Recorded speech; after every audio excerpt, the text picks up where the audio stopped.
questions. Everybody seems to have a question that they need answered in life. Hi, my name is Eric. In this next seminar, Dr. Hovind takes a large variety of questions that he's been asked on a regular basis and combines them and gives his best explanation for what's happening. He covers a variety of topics such as the Red Sea crossing, primitive man, what about radiocarbon dating? Hey, are there really contradictions in the Bible? Find out for yourself in this seminar entitled Questions and Answers.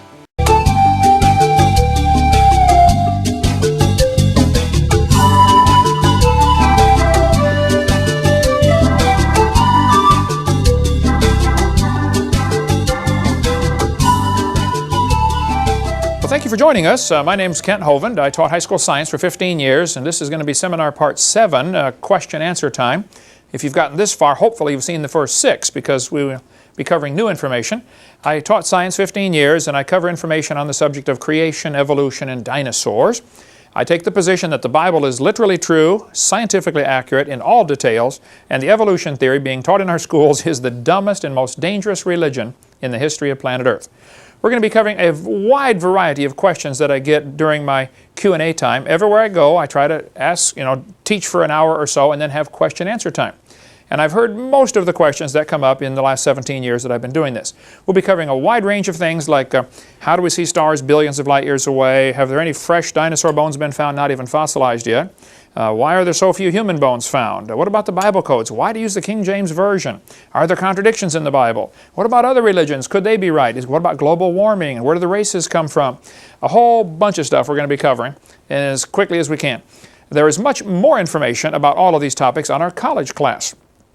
We taught college classes, CSE 101, the 100 series, 101, 2, 3, and 4. You can take those, and where we have time to go into a lot more detail. And then the 200 series is even more depth than that, okay? So you can catch, if you don't get enough information, or if I don't answer one of your questions, you can call into our daily radio program. Every day, 4:30 to 6, currently, we may change the time someday, but currently 4:30 to 6 Central Time, Monday through Friday, when I'm not traveling. I'm live on the internet, drdino.com or truthradio.com, and you can take our college classes and ask questions there. We cover just a whole lot more material. All of the slides that I use in my seminar, and it's close to 7,000 now, are available to download off my website, drdino.com, or you can just order the DVDs or CDs of all of the slides. And a lot of slides, you'll see they've got a little asterisk near the end. That indicates there's something in the notes section of the slide. And there's a lot of things I have to skip just for sake of time, but hopefully we can answer some questions for you here. The Bible says in Ecclesiastes, I applied mine heart to know and search and to seek out wisdom and the reason of things. I think it's wise for Christians especially to do that. Try to be ready always to give an answer to every man that asketh you a reason. And I think we could be more effective soul winners and more effective for God's kingdom if we knew more and could give an answer. That's the goal of all this seminars that we produce, is to equip people that can give an answer to know the truth. 1 Peter chapter 3 says, Sanctify the Lord God in your hearts and be ready always to give an answer to every man that asketh you the reason of the hope that's in you. And we hope that this training you'll get here will give you the answers you need. 1 Timothy 2 says, Study to show yourself approved unto God. We should study and learn, not just so we can give an answer to others, but so God is pleased with us. That's the goal of study. God, are you happy? One of the questions I often get as I speak at universities is, Hey, Hovind, are you the only one that believes in creation? Don't all scientists believe in evolution? Absolutely not. I don't know how that question even comes up. Not all scientists do not believe in evolution, number one, okay? Thousands and thousands and thousands of them are creation scientists. For instance, Dr. Russell Humphreys worked for years at the Sandia National Laboratories. There's a good article about him on the Answers in Genesis website. They've got a whole list of 180 some or 200 scientists today who are young earth, Bible-believing, six-day creationists. Dr. Humphreys said, using a simple statistical approach, I would conservatively estimate that in the United States alone, there are around 10,000 practicing professional scientists who openly believe in six-day recent creation. So first, it's not true that all scientists believe in evolution. Secondly, even if they did, that's not how you establish truth. It doesn't matter what the majority believe. The majority has a long history of being wrong, okay? They used to teach, all the planets go around the Earth. The majority was wrong, okay? Though, believe it or not, there still are some scientists who are geocentrists, who teach the Earth is in the center. and everything goes around the earth. And I've got the books in the library. You can read those if you want to take that. I've looked at the subject. I can't buy it yet. I think they're wrong. I think the sun is in the center. There was a time when they used to teach that big rocks fall faster than little rocks. That was taught for 2,000 years, and it's wrong. So the majority can be wrong. They used to teach the doctrine of humors. You know, if you're sick, you have bad blood. Take out your blood and you get better. That's how George Washington died. They were wrong. And in that case, they were dead wrong. Okay. In John chapter 7, many of the people, therefore, when they heard this, said, "Of a truth, this is the prophet." Others said, "This is the Christ." But some said, "Shall Christ come out of Galilee? Hath not the Scripture said that Christ cometh of the seed of David out of the town of Bethlehem?" Notice what happened here in John chapter 7. The people were arguing about, was Jesus really the Christ? And some of them said, wait, Christ doesn't come out of Galilee, and Jesus came from Galilee. The problem is they had a misconception. They thought Jesus came from Galilee. Where was Jesus actually born? Bethlehem. So they had the whole wrong problem. They're arguing about the wrong subject. So in John 3:43 it says, "So there was a division among the people because of him, and some of them would have taken him." They would have tried to kill the messenger. Because they had a wrong impression, they're going after this. We got to shut this guy up. This Jesus is out there preaching, and we got to shut him up. They got the wrong impression to start with, and that's what happens. People get the wrong idea. They think creationists like me are doing damage to education system. No, we're the right people. We're trying to fix the problem, okay? We're trying to resolve it. Verse 45 says, "Then came the officers to the chief priests and Pharisees, and they said unto him, Why have ye not brought him?" Now this is classic. Notice, the chief priests sent their hoodlums to go get Jesus. Jesus answered their questions. They came back and said, "Wow, never man spake like this man." And then the Pharisees said, "Well, you should have asked him this." I get this every time, including 3 days ago in Michigan at the university up there. There's always some professor that says, you know, they advertise that Hovind's coming to the university to speak, Northern Michigan University. Or the week before, it was in Wisconsin, at Milwaukee, Wisconsin. 100 professors in Milwaukee refused to debate me. 80 professors at Northern Michigan University refused to debate me. I've had close to 4,000 now professors that have refused to debate on the subject. And they don't even come when I speak. They send their students and say, "Here, ask him this, ask him this, ask him this." The student comes back and says, "Teacher, he answered all my questions." And then the teacher says, "You idiot, you should have asked him this and this and this." Well, teacher, you coward, why didn't you come? Okay, why didn't you ask the question? And professors do the same thing, just like the Pharisees did. The professors send their students to try to trap the creationists. They won't come themselves, okay? And then when that doesn't work, they try to use the law to silence them. Let's just pass a law that says you can't teach creation. Or if anybody does try to teach creation, we're going to get them fired, send them out of here. Then verse 47. "Then answered them the Pharisees, Are ye also deceived?" Hovind translation, "Are you stupid? Has this guy deceived you?" Then this is the classic one they always use. "Have any of the rulers or of the Pharisees believed on him?" Translation. None of the other scientists believe this creation stuff. Therefore, evolution must be true. Now think about that logic. The majority believes this, therefore it's true. I mean, that's silly. First place, it's not true the majority believe it. Secondly, that's not how you tell. And then they said, "But this people who knoweth not the law are cursed." Hovind translation. "We have knowledge, you don't. We have a degree, you don't. We don't approve of your degree. It's from a non-accredited Christian school. Therefore, we're smart, you're dumb." That's a common tactic used by the professors today. And the 99 professors I've debated, it happens all the time. And then one of the guys, Nicodemus, very wisely said, "Doth our law judge any man before it hear him?" Nicodemus at least had the common sense to say, hey, before we judge this guy Jesus and say he's wrong, he's stupid, etc., let's listen to what he's saying. And I would encourage college students and professors and anybody, listen to the creation side. Just listen. Really honestly listen and hear it, and then make your decision. When I spoke in Soviet Union a couple years ago, I was at a university over there in, I don't know, Pavel, if you remember what city I was in. It's in Ukraine, your home state. But one of the cities had a university. They shut down the university and sent 30 professors to have me speak for 2 hours because on creation. I was a big celebrity, you know, Dr. Hovind from all the way from Florida, you know. The further I travel, the more famous I am, you know. When I'm right here in town, it's not famous at all. But they shut down the university and 30 professors came. After about an hour of speaking on creation, one of the professors was crying. And I asked the translator, this girl named Olga, I said, "What's he crying about?" And she said, "He's never heard the creation story. He didn't know there was one." And I think there's a lot of people in America, a lot of students that I see in America have never really honestly heard the creation story. So if somebody says, everybody else believes in evolution, therefore you should too, number one, that's not a good argument. And it's not true, okay? and listen to the creation side. Understand it. Because when I get done talking, a lot of times, like in the airplane, I sat by somebody who believed in evolution just last week. I said, well, let me just explain the creation side. It took 3 minutes, explained the creation view very simply. And they said, wow, that makes a lot of sense. Well, yeah, just listen, okay, to what they got to say. Okay. They started with the false assumption that Jesus was from Galilee. He wasn't, okay? He was actually born in Bethlehem. Some of the Pharisees had not believed him, so therefore that's proof that he's not right. You get the same thing today. Some scientists don't believe in creation, therefore creation's not true. That is absolutely stupid logic, okay? And they'll say, has he published in science journals? As if, well, you don't see creation articles in National Geographic, therefore that proves it's not right.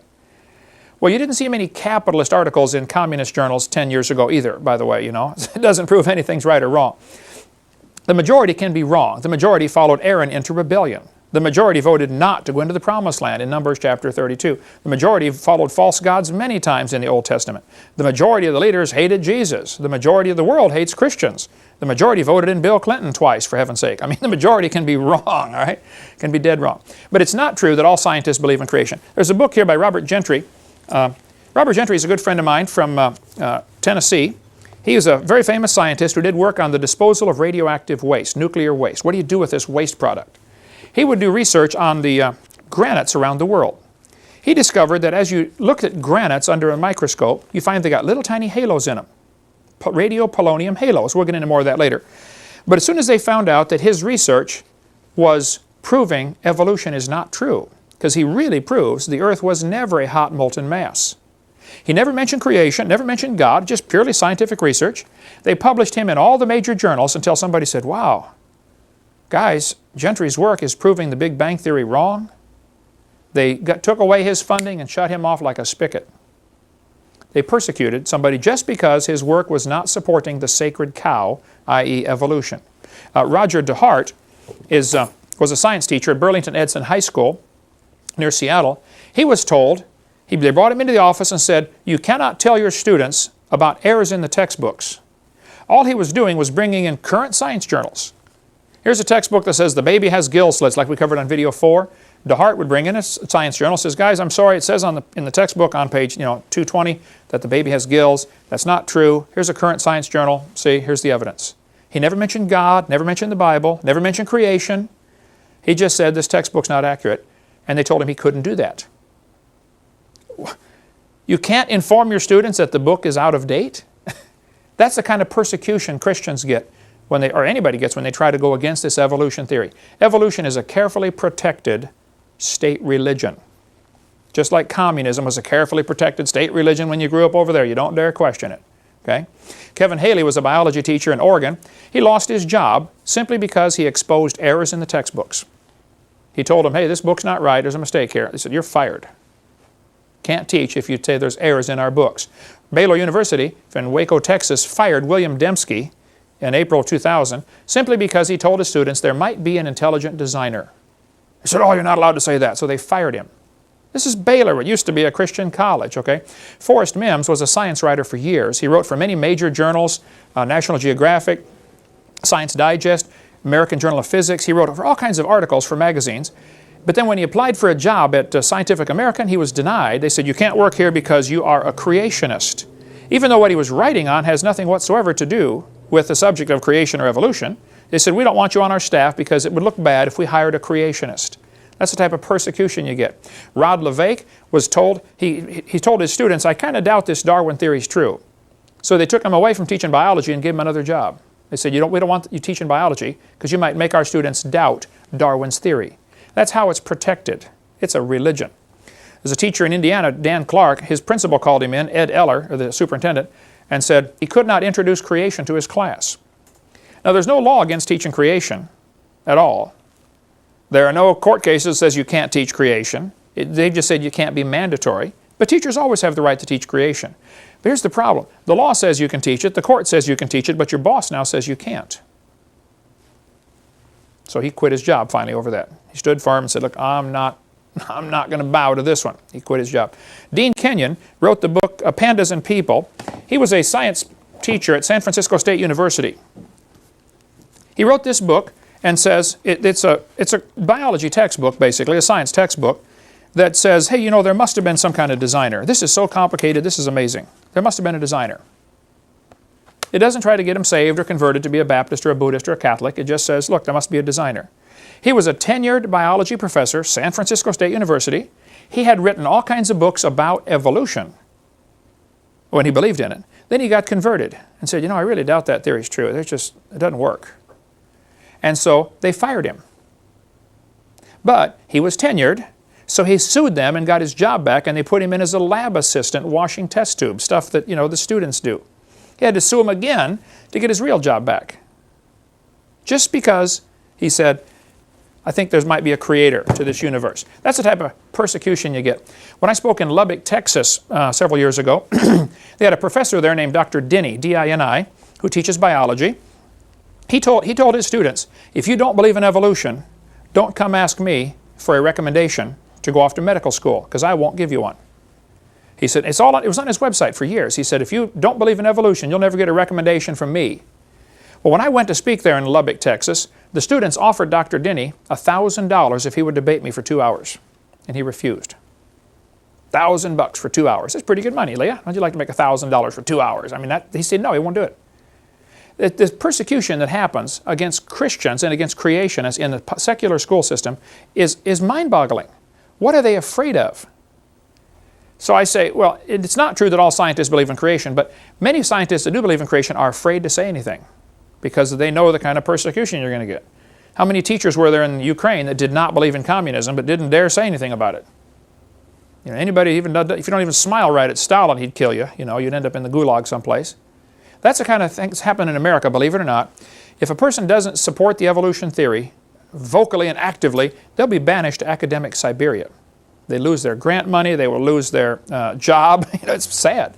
And Patrick Henry College was told back in November of 2002, I believe, that they weren't going to get accreditation because they didn't teach enough evolution in their college. There's an article in Agape Press here. A university professor said she was asked to resign for introducing elite students to flaws in Darwinian thought at the Mississippi University for Women. I spoke just north of there a few weeks after this happened. I talked to some of the people involved. This lady was told she had to resign her job because she was her teaching might make students doubt Darwinism. What are they going to school for? An education or indoctrination? Yeah, you're going to get an education, I thought. And it used to be that way, but it's just not anymore. It's pretty sad. And this lady said that this professor that wanted to fire her hadn't even heard her speech. But she was, you know, raising doubts about Darwinism. All kinds of scientists down through history, I mean like thousands of them, all the branches of science were started by creationists. There's a list, there's a good list on Answers in Genesis. Just go to answersingenesis.org website and type in scientists who believe creation. And it'll bring up all kinds of articles, and you can read about all these scientists down through history who have been creationists. Very famous scientists. I've often asked evolutionists, I say, guys, can you name me one advancement in modern science we've had because of the evolution theory? Is that why we have computers? Is that why we have, you know, telephones, radios? Is that why we went to the moon? What advancements can be named because of this evolution theory? They've never given an answer. There is nothing. The theory is useless. But all major science, all the whole branches of science in the last 400 years were started by creationists. Now, they weren't all young earth creationists like me, and they certainly weren't all independent, temperamental, fundamental, right-wing, radical Baptists like me. But they were, you know, creationists. Werner von Braun, the head of our space program, was a creationist. A.E. Wilder-Smith, William Ramsey, the Wright brothers. They studied birds. They said, we want to see how the designer, the creator, how God made the birds, and we'll learn how to make an airplane by studying airplanes. The guy who invented the MRI, magnetic resonance imaging machine, is a young earth creationist. There are creationists today. There's a couple good books we have in our library or for sale on our website. In 6 Days is one, and On the Seventh Day. This is 50 scientists who believe in creation. Here's 40 more scientists who believe in creation. You can get these. There are thousands of scientists who do believe in creation, do not believe in evolution. Karl Popper, a famous leading philosopher of science, he said, evolution is not a fact. Evolution doesn't even qualify as a theory or hypothesis. It's a metaphysical research program. It's not really testable science. Evolution is a religion. And they get so angry when I tell them that, which is probably why I tell them that, you know, every few minutes, because I enjoy pushing the right buttons, you know. Julian Huxley, his grandfather Thomas Huxley was the guy who really pushed Darwin when Darwin's book came out. Julian Huxley said, "I suppose the reason we leapt at origin of species was the idea of God interfered with our sexual mores. We don't want God telling us what to do." That's why they've accepted evolution. Michael Ruse said, "Evolution is promoted by its practitioners as more than a mere science. Evolution is promulgated as an ideology, a secular religion, a full-fledged alternative to Christianity with meaning and morality." He said, "I am an ardent evolutionist and an ex-Christian. But I must admit that in this one complaint, and Mr. Gish is one of many to make it, the literalists are right. Evolution is a religion. This was true of evolution in the beginning, and it's true of evolution still today." Evolution is a religion in every sense of the word. Evolution is a fairy tale for grown-ups. The theory has helped nothing in the progress of science. It's useless. So it's not true they all believe it. Nearly all branches of science were started by creationists. Evolution theories added nothing to science. When students or professors fear expressing their real honest thoughts, they're not getting educated, they're getting indoctrinated. Students get flunked for not supporting the evolution theory. Every week when I go out and speak, somebody will come to me and say, "When I was in biology class, I wrote a paper and the teacher gave me an F because it didn't support evolution, or because I dared to go against the evolution theory." I get calls like that. Diane, you take some of the calls and transfer them over to me. Students saying, "Hey, what do I do? My teacher gave me an F because my paper went against evolution." It's sad. I mean, it's discrimination. All the advancements in modern technology have nothing to do with evolution. Evolution is a hindrance to science, not a help at all. Okay, next question. What about separation of church and state? Well, there's no such phrase in the Constitution. You can get the entire Constitution and the Bill of Rights and the Declaration of Independence for $1. This little book, Citizens Rule Book, excellent book. Everybody ought to read this one. It's got a great story in here about the jurors. It's amazing the power that jurors have. One juror can decide he doesn't like the law. And if they pass a law in your city that says, you can't spit on the sidewalk, and somebody spits on the sidewalk, and they videotape him. They got the whole thing. He broke the law. I mean, they take him to court. It's proven. He broke the law. But you as a juror say, "I don't like that law. I don't think it's fair to say you can't spit on the sidewalk." The judge is going to threaten all the jurors and say, "No, you have to rule according to the law. You got to listen to my instruction." You don't have to listen to anything that judge says. He's blowing smoke, okay? Smile, nod your head. When you get in that jury room, you vote not guilty. And the rest of the jurors are going to think you're nuts. "What do you mean not guilty? You saw the tape. You saw it." Yes, I know. But the law's no good. Jury nullification. Powerful, powerful story here. Anyway, the Constitution does not mention separation of church and state. You should get the Federalist Papers. Those are all the papers that the Founding Fathers wrote as they were developing this Constitution. And you can see their thinking process. The same day they voted for the First Amendment, which people often say separation of church and state, which is not what it says. It says the government shall not make a religion or prohibit the free exercise thereof. But that same day, Congress voted to send $25,000 to help a Catholic missionary start a mission to help the Indians in St. Louis. They were not trying to separate church from state. They wanted to keep the state out of the church, but not keep the church out of the government. No phrase in the Constitution about separation of church and state, and it's perfectly fine for Christian teachers to do all kinds of Christian things in their school. My brother taught 34 years, public school, had a picture of Jesus right by his desk all 34 years. Many teachers keep a Bible right on their desk. Now, if they give you a hard time, the principal might say you can't do that. I'm not saying you won't get persecution. But as far as legally, you can. There's lc.org, libertycouncil.org, Matt Staver's organization. He handles cases like that. David Gibbs, they do stuff like that. David Gibbs, it's his organization in Orlando, Florida. So yes, if you have trouble, see one of those folks. But what happened, Thomas Jefferson wrote a letter to some Baptist pastors, and he's the one that mentioned the phrase in the letter, separation of church and state. And now the atheists are using that to say, "Oh, you can't have Christian things in government." What a dumb idea. Our country was founded to be a Christian country. They all said that. Go to wallbuilders.com, David Barton's great website. He's got lots of stuff on. There's no such thing as separation of church and state. So don't fall for that. And we can cover more on that in our college class. Here's what's happened, though. The Constitution to the United States, Article 1, Section 10 says, you have the right to make a contract. Let's suppose Adam says, "Brother Hovind, I'm going to pay you $10 an hour the rest of my life." Okay, and he signs a contract. And then he does not fulfill the contract. Well, then I can sue him. And he could say, "I've got a constitutional right to keep my money." Yes, you do. But you also have a constitutional right to make a contract. And you made a contract. So the judge is just going to uphold contract law. Okay, a question that I very frequently get asked, I would say every single week I go speak, which is 52 weeks a year now for 16 years. Every single week somebody will say, now Hovind, how do we see stars billions of light years away? You say the earth is only 6,000 years old. How do we see the stars? Yesterday on the radio program, on the website, Dr. Dino, some guy called in and said, now, Hovind, I did some studies, and in a 6,000 light year radius, we'd only have so many cubic miles, and all the stars wouldn't fit. I said, wait. Who said anything about a 6,000 mile radius? He said, well, you're the one that said the universe is only 6,000 years old. Yes, I did. But I did not say all the stars are within a 6,000 light year radius. I've never said that. That would be ludicrous.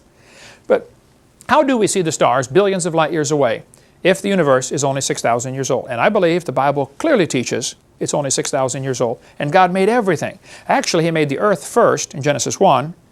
And then verse 14, He made the stars also. Evolution says He made the stars evolve first and then the earth. Well, there's certainly a lot of stars out there. Nehemiah chapter 9 says, Thou, even Thou art Lord alone. Thou hast made the heaven of heavens. God is claiming that He made them. So, either He did or He didn't. But what about the stars? How do they fit in? Astronomers can see a star blow up about every 30 years. It's not like it's on a timetable. It might be every 5 years, might be every 50 years, but on an average, every 30 years, a star explodes. And they're looking out there with their telescope and say, oh wow, there's a new one. A star exploded. It's called a nova. Or if it's a big one, they call it a supernova. Nova in Spanish means no-go. By the way, the Chevy Nova did not sell very well in Mexico for that reason. Hey, do you want to buy a Nova? No. Why would I do that? It won't go. But stars blow up every 30 years. Well, they've searched the heavens with these telescopes looking for how many supernova rings are there. They call it a dead star. Or they can find less than 300. Now, wait a minute. If there are less than 300 supernova rings, and one happens every 30 years, you can do the math. I mean, that's about 9,000 years. If the universe is billions of years old, there ought to be a whole lot more supernova rings out there. Why are there less than 300 supernova rings? Because it's less than 10,000 years old? Boy, they don't like that answer at all. But that's the logical conclusion. Anyway, if stars are blowing up every 30 years, we would have to have at least one star born every 30 years just to keep the balance. I mean, countries that have a population problem because they're getting less births and deaths, like Germany, more people are dying than being born. Oh, well, eventually that's going to create a problem, okay? Stars should have to be born. Nobody's ever seen one star form, not one. We see them blow up all the time. They've never seen a star form, and I'll cover that in a second. Its last estimate by Hubble telescope was that there are 70 sextillion stars. 70 sextillion. They say the universe is 20 billion years old. Well, you can do the math. That means 6.5 million stars would have to form every minute. We'd have to have 6.5 million stars forming every minute for 20 billion years to make the stars that we know about. It doesn't count the ones we don't know about because we can't see them yet. Who knows how many stars are out there? Sometimes the textbooks will say, well, there are new stars being constantly born in clouds of gas and dust. This is so stupid. How a physics textbook can teach this, I don't know. Anybody that knows freshman physics knows when you try to squeeze gases together, pressure builds up, temperature builds up, and it drives them back apart. It's called Boyle's gas law. Nobody has ever seen dust collapsing into a solid. It would take such incredible pressure to do that. I was in a debate one time, and this professor, I asked him, I said, how can you get dust to collapse into a solid? Explain that to me. He said, well, we calculated that if 20 stars explode near each other, it'll produce enough pressure to make a brand new star. I said, now that's brilliant. You got to lose 20 to gain 1. I said, you ought to run for Congress. You could help those guys borrow their way out of debt, It's not going to get a universe full of stars if you got to lose 20 to gain 1. And even that is only theoretical. It's never been observed, okay? I was in Alamogordo, New Mexico, and they've got a science center down there, and they showed these pictures of star babies. He said, oh, this is a new star forming. No, sir, it's a bright spot, okay? One guy in Science magazine admitted, the silent embarrassment of modern astrophysics is we do not know how even a single one of these stars managed to form. Nobody knows how stars can form from dust clouds. No one has unambiguously observed material falling into an embryonic star. which should be happening if the star is truly still forming. And no one has caught a molecular cloud in the act of collapsing. Precisely how a section of interstellar cloud collapses gravitationally into a star, a double or multiple star, or a solar system is still a challenging theoretical problem. Astronomers have yet to find an interstellar cloud in the actual process of collapse. The origin of stars represents one of the most fundamental unsolved problems of contemporary physics. This guy said, no one really understands how star formation proceeds. It's really remarkable. Nobody knows how this happens. So if they tell you new stars are forming, you tell them Kent Hovind said they're confused or they're lying.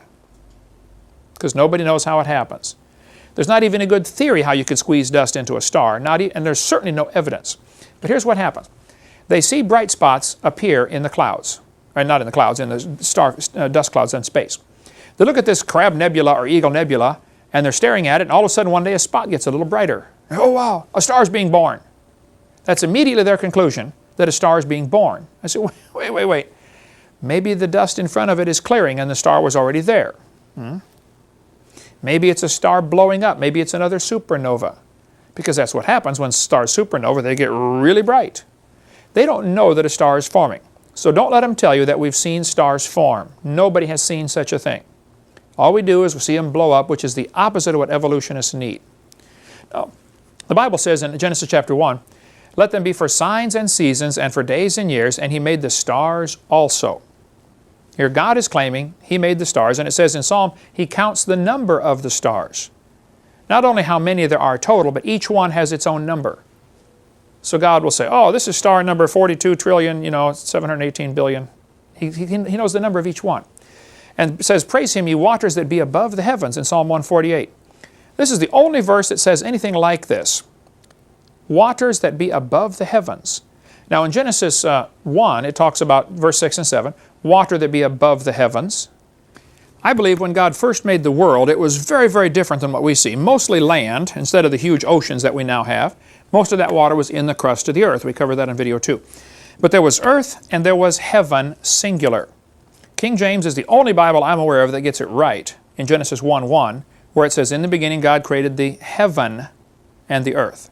All the rest of them say heavens. Okay, that's a mistake. There was heaven, which means expanded place. There was earth, and then from here on out. Then He divides it up into 3 slices. First heaven, second heaven, third heaven.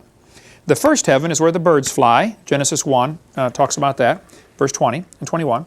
Then there was water above the firmament. Now some creationists do not believe in the canopy theory. I understand. I've read their stuff. I think they're wrong. I still believe, and some accuse me, well, you don't agree with us, therefore, you're not a good creation scientist. To keep up on your research. I keep very much up on the research, and I disagree. It's not that I haven't read it, it's that I have read it and disagree. Okay? But I believe there was a layer of air for Adam to breathe, layer of water above to protect him, and then a layer of stars, and then more water. The only verse I have to back it up is right here, Psalm 148. Praise Him, ye waters that be above the heavens. That's present tense. Is there still water above the heavens? Psalm 104 says, who layeth the beams of His chambers in the waters, who maketh the clouds His chariot, who walketh upon the wings of the wind. Could it be that there is another layer of water beyond all of outer space?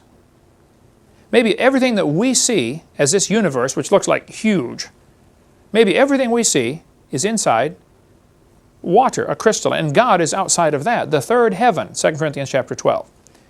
Could there be a third layer where God lives? Of course, God doesn't need a place to live. He just is, Psalm 29 says, the voice of the Lord is upon the waters.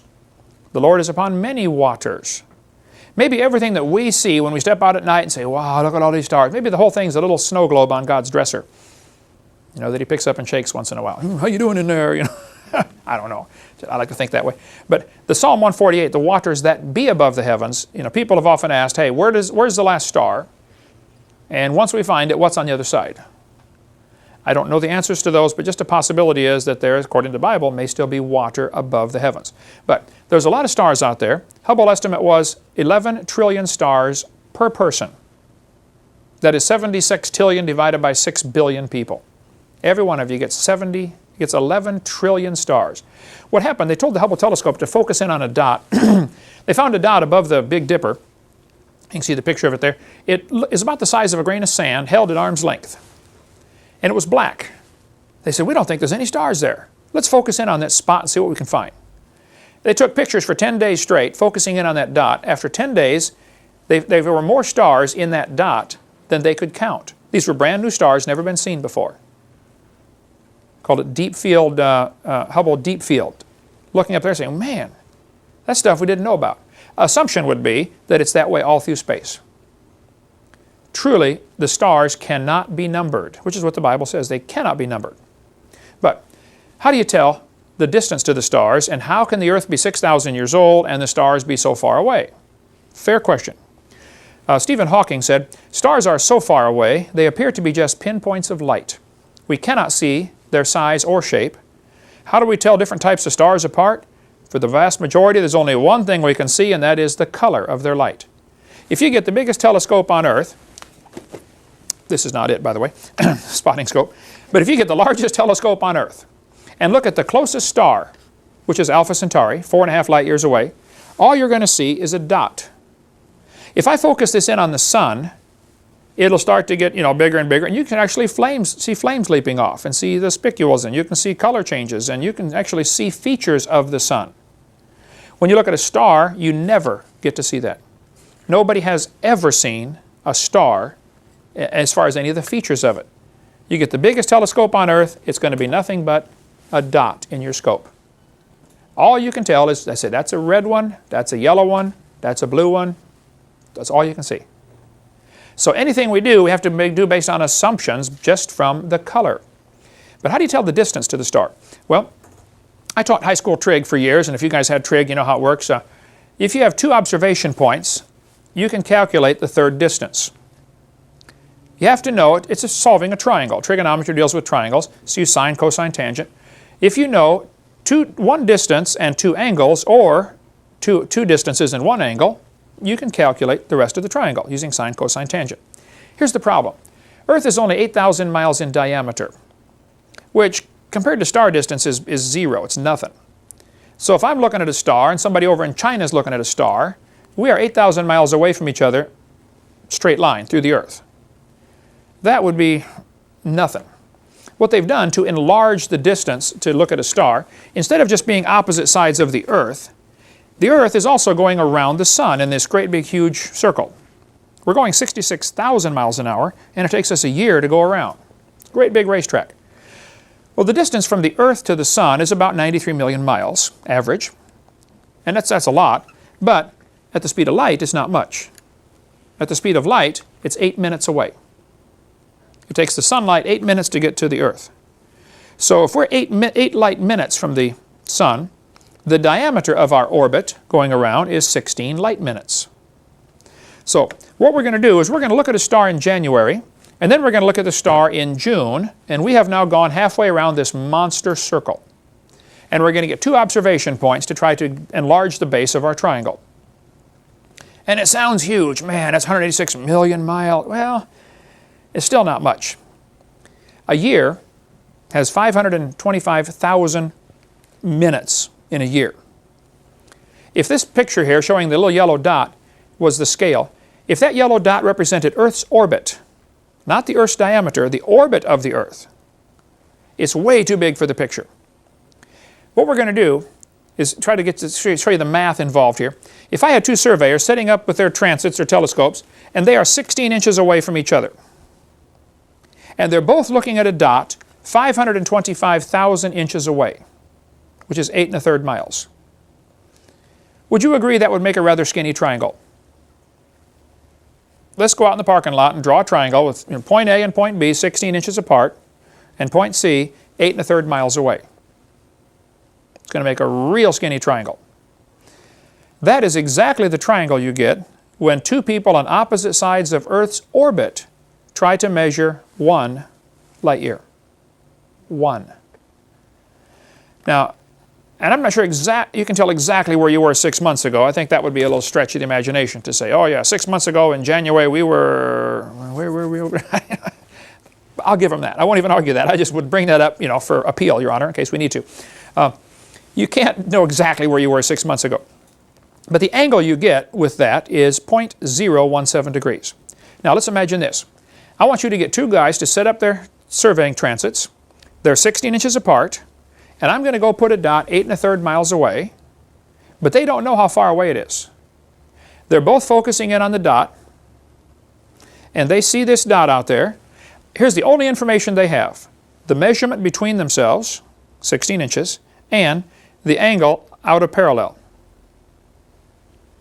I say, guys, I want you to calculate how far away that dot is based on that little angle change you get. I think that would be difficult to measure. 1 light year. There'd be some guesswork involved, okay? Now if you want to measure 100 light years, you got a much worse problem. Now you got to move your dot 830 miles away.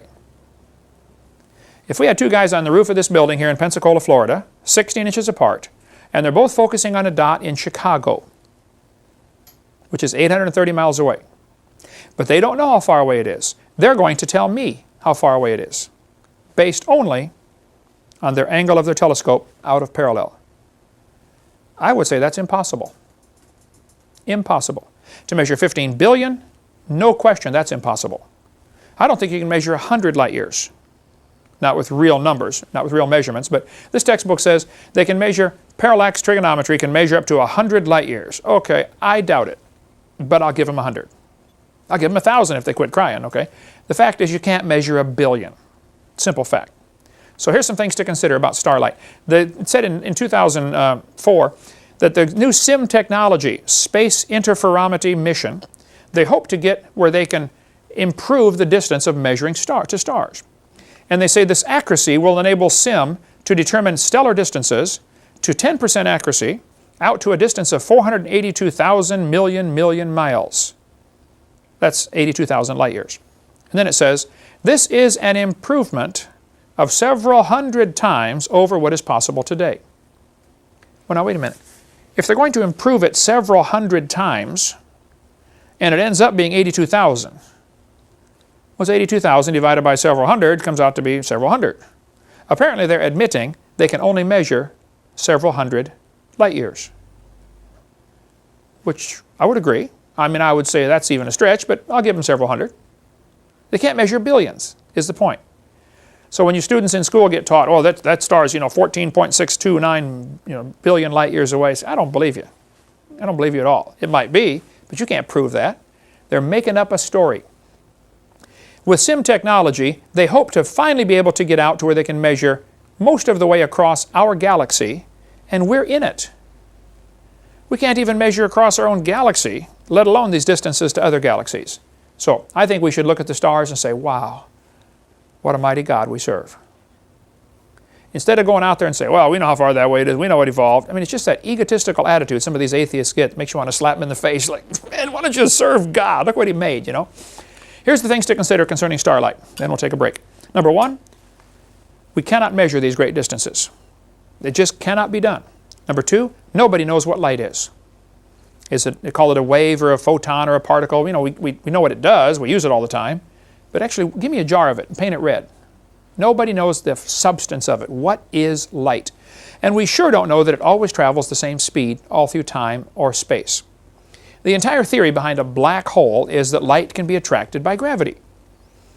Well, if light can be attracted by gravity, then you cannot say the speed of light is a constant. Okay? At Harvard University back in '99, they slowed light down to 38 miles an hour. The next year, they slowed it down to 1 mile an hour. And the next year brought it to a dead stop. Light goes, pretty quick, 186,000 miles a second. They slowed it down. It was done at Harvard. It was done at Smithsonian. It was done at Cambridge University. A repeatable, demonstrable experiment. Now that is science. If you do an experiment, get a result, somebody else follows your data, does the same experiment, gets the same result, that's science. They slowed light down. This article came out on Fox News Channel. They said, we've succeeded in holding a light pulse still. They brought the speed of light to 0, brought it to a dead stop. Meanwhile, back in 2000 at Princeton University, they speeded light up to 300 times the speed of light. So when somebody says that star's 10 billion light years away, which I doubt they can measure, therefore that we can prove the universe is 10 billion years old, they got several problems in their logic right away that they probably don't see, which is why we do these seminars, so we can help people understand. It's 300 times the speed of light. Astronomer Barry Setterfield, Australian government astronomer, said, during the last 300 years, 164 measurements of the speed of light have been published using 16 different measurement techniques. The speed of light has apparently decreased so rapidly, experimental error cannot explain it. This is a chart showing the decline in the speed of light from the published numbers in the last 150 years. You notice the decline in the chart. The speed of light's getting slower until about 1960. For the last 40 years, anybody that's measured the speed of light gets the same number, 186,282.4, I think, miles per second. Who cares? Well, it could be that it leveled off in 1960 for two possible reasons. Three possible reasons. Our way of measuring is getting better. Instruments are getting better. We're smarter. You know, everybody in the past was dumb. We're smart. We got it right. Could be. That's what they'll tell you. Second option, though, is we're at the tail end of a logarithmic curve, and you're much less likely to see any decline. As you get further out on the logarithmic curve, it pretty much levels out. But a third reason is 1956 is when they invented the atomic clock. And they started using that as their clock to measure the speed of light.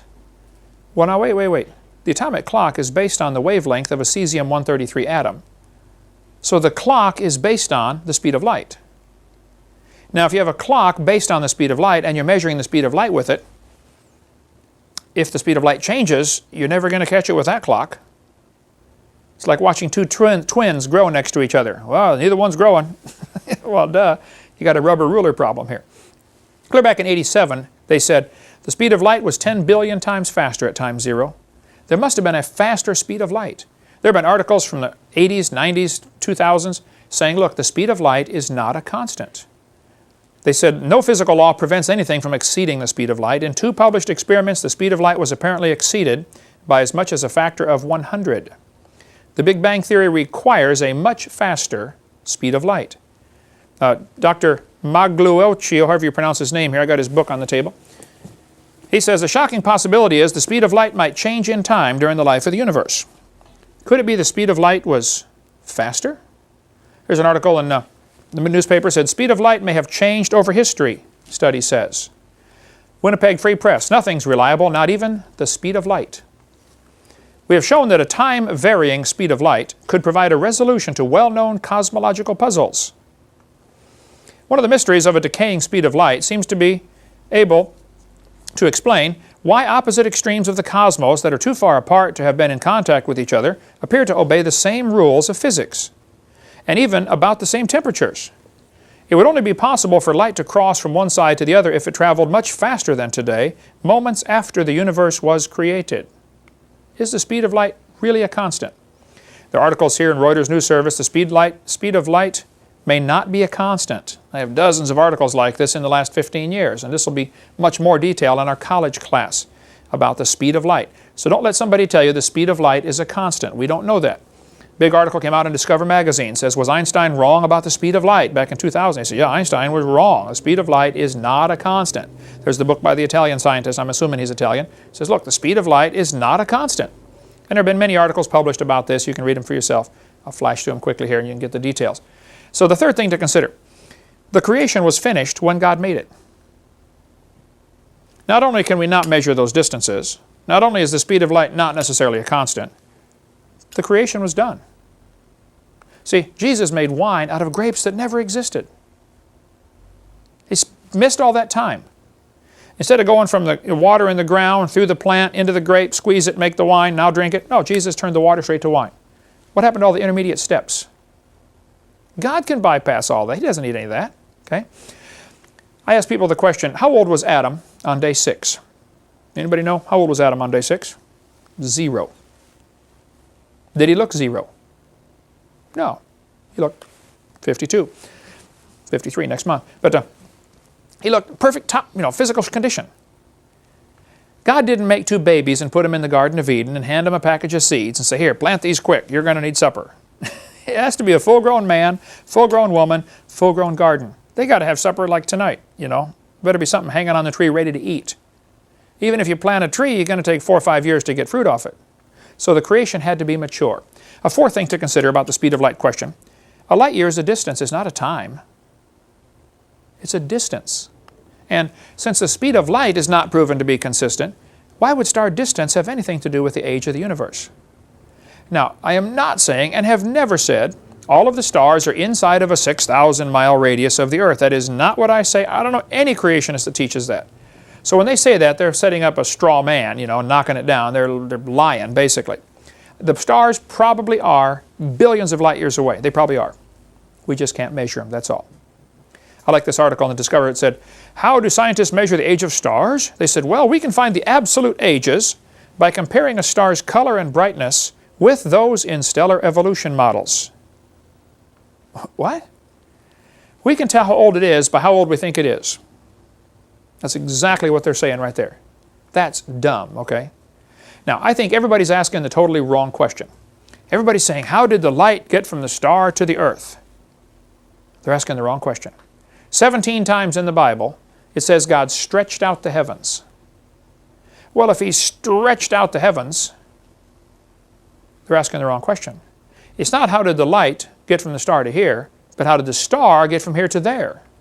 That's the question we need to be asking. The Bible says pretty clearly God made the earth first, and then He made the stars also. And He stretched, suppose He made the earth, and then He stretched out the stars from here. Adam would see the stars on day 6, and day 7, and day 8. As the star is being stretched out into place, it's going to leave behind a trail of light. So the stars could be billions of light years away today, and still have been created in the 6 days, 6,000 years ago.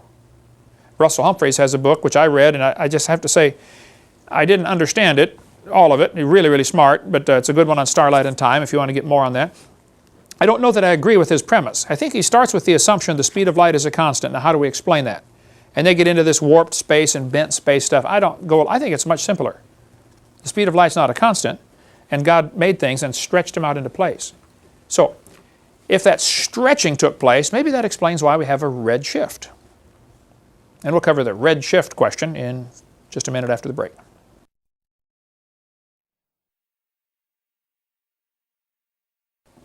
Okay, let's go on to the question we often get, well, what about the red shift? Doesn't that prove the universe is expanding? Or doesn't that prove the universe is billions of years old? Let me explain what they're talking about. If light shines through a prism, it breaks it up into the rainbow colors, red, orange, yellow, green, blue, indigo, violet, okay? Well, if you take starlight and shine it through a prism by putting a prism on the back of your telescope, you look at the star, the light comes through, and it gets broken up into the same red, orange, yellow, green, blue, indigo, violet. And you can kind of tell what's burning because different things burn different colors, like copper burns green. And each element produces a distinctive color. And so they can kind of tell what's in the star and how it's burning by what color of light it produces. So you can learn a lot about the star from the light. However, as they look at the spectroscope, the colors it produces, there's little black lines in starlight indicating something's burning, a particular element's burning, but they're shifted toward the red. If you notice the center picture up there, its black lines are shifted over toward the red side, and that's called the red shift. So the question is, what would be causing this? Why would some of these stars have the black lines shifted over toward the red? Well, there are several theories about what's causing it. The most commonly accepted theory, and probably the only one that students are ever taught in school, is that the red shift is caused by what's called the Doppler effect. If you've ever been waiting at the train tracks when a train is coming, as the train's coming toward you, it is squeezing the sound waves, and so the pitch goes up. And when the train leaves you, it is stretching the sound waves, and so the pitch drops, and it goes as it goes by. That's called the Doppler effect. Who cares? Well, this happens, okay? Whether the sound is moving past you or you moving past the sound, it doesn't matter. You still get this Doppler effect, the change in pitch. Well, the theory is that if a star was moving toward us, it would squeeze the light waves, giving it a blue shift, and if it is leaving us, it would give us a red shift because it would stretch the light out. That's the theory, okay? What really causes it, I don't think anybody knows for sure. This guy said there was an early sign that red shifts reliably indicate the distance to quasars. For quasars, however, the diagram shows a wide scatter in apparent brightness at every redshift. In fact, there is little correlation of brightness to redshift at all. Either quasars come in an extremely wide range of intrinsic luminosities, or, as most people believe, or their redshifts do not indicate distance. I don't think anybody knows for sure what's causing the redshift, but you certainly can't tell the distance to a star based on the redshift, and that's exactly what they try to do. They look at stars and say, oh, that one's redshifted more. That must be, 10.5 billion light years away instead of 10.2 or something. They make up an awful lot of imagination stuff over just a real little bit of science, in my opinion. This fellow said in Sky and Telescope magazine, thus, for us, the only conclusion that can be drawn is that at least some quasars are relatively nearby, and a large fraction of their redshift is due to something other than expansion of the universe. Basically, he's saying, we're not sure exactly what's causing the redshift. It might be that they're nearby. There's a good book you can get. I highly recommend this one called The Evolution Cruncher. It's a 900-page book, and it's like $5. He's got a whole section in here on page 52 about the evolution, about the redshift and the Doppler effect and what causes it. Got some really good stuff, and these you can give out to every high school kid you know. But there's a good section in there about the redshift, what's causing it. This article says quasars with an enormous redshift was found embedded in a nearby spiral galaxy with a far lower redshift. Now, how can one star be inside of another star and they're giving you two different redshifts if this indicates distance? If they're the same, if a quasar is inside a galaxy, they should both give you the same redshift, both be the same distance away. But they admitted they found this quasar inside of a galaxy that had different redshifts, but yet they're obviously the same distance away. So they said, according to the standard Big Bang view of the universe, the objects we call quasars are generally supposed to be at the very edge of the visible universe. They're supposed to be superluminous black holes with 1 million or 100 million times more mass than our sun, surrounded by a disk of material. Some of the material falls into the black hole, causing the emission of huge amounts of energy. There's a big article when they discovered this discovery poses cosmic puzzle. Can a distant quasar live within a nearby galaxy? This really created a problem. How on earth can we have these two objects that are different distances at the same location? Well, it's not a problem if you realize that you can't trust the redshift to measure the distance. But they're so anxious to say the universe is billions of light years across, and it probably is, and then use that as evidence to say, therefore, it's billions of years old. And that's why this all becomes a problem for them. If they would just accept the Bible, it wouldn't be a problem at all. This article said, quasar with enormous redshift found embedded in nearby spiral galaxy with far lower redshift. Unsolvable riddle for Big Bang astronomy. I agree. If you believe the Big Bang Theory, that is an unsolvable problem. Science News ran an article that said, another set of observations indicates that the universe appears to be 8.4 to 10.6 billion years old. The new work relied on Hubble Space Telescope to obtain distance to faraway galaxies. The team led by Tanver, the University of Cambridge in England, used a two-step method to estimate the Hubble constant. Now stop and think about that. How many of you have had algebra before? You had algebra? You have variables in your equation, okay? Well, if a variable times a constant, if one constant changes, that's going to change your whole answer. So most of this distance stuff they're doing with stars is based on what they call the Hubble constant. But they don't even know what that is. The Hubble constant is estimated. Well, that's going to radically affect your outcome of your equation. So is the universe 8.4 billion years old, or is it 10.6, or is it, when I debated Hugh Ross at Reasons to Believe, he said it's 17.42 billion years old. 17.42, how do you know that? Some textbooks say 18, some say 20, some say 12. The numbers range all over the scale. The fact is, they don't know. They're making up numbers, purely making them up. The article goes on to say you have to be very careful about drawing conclusions because of the Hubble constant. Measurements have huge systematic errors. I like this article, came out in Discover magazine a couple years ago. Astronomers believed the Veil, one of the best studied supernova remnants, was 2,500 light years away and 18,000 years old. They were quite wrong. In fact, the Veil is only 1,500 light years away and 5,000 years old. So here just 4 years ago, they're discovering they got radically wrong numbers. How do you know any of the numbers they're telling us are right? I think we should say, look, until somebody's proven the Bible wrong, I'm going to believe it. Instead of saying, well, the scientists are saying it's wrong, so therefore we must believe the scientists. Don't go along with that. Even the nearest Cephids, a Cephid variable, are so remote, it's difficult to determine their absolute distance with any great accuracy. All large distances in astronomical literature are subject to an error of perhaps 10% from this cause alone. There are lots of different things that can cause errors in these measurements. We've talked about the triangulation, measuring with trigonometry. You got incredible errors built into that. The numbers are just so big. The distances are so large you can't do it. They say we know that faintness, that's how bright the star is, arises from two causes, distance and absorbing matter in space. This was happening. They look at a star and say, wow, we know that one is, 4 billion light years away. And look at that one over there, that one's only half as bright. So it must be, 8 billion light years away. They use the inverse square law. And that's all logical if there's nothing in between absorbing the light or scattering the light.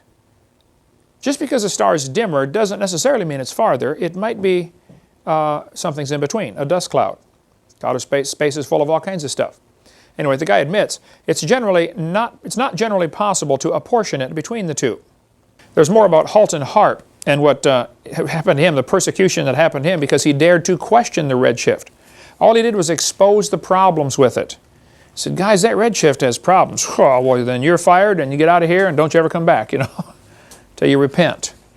Because you just don't question some things. They're sacred. The Bible says in the book of Isaiah chapter 42 that God stretched out the heavens. Isaiah 45, He stretched out the heavens. Jeremiah, He stretched out the heavens. 17 times in the Bible it says God stretched out the heavens.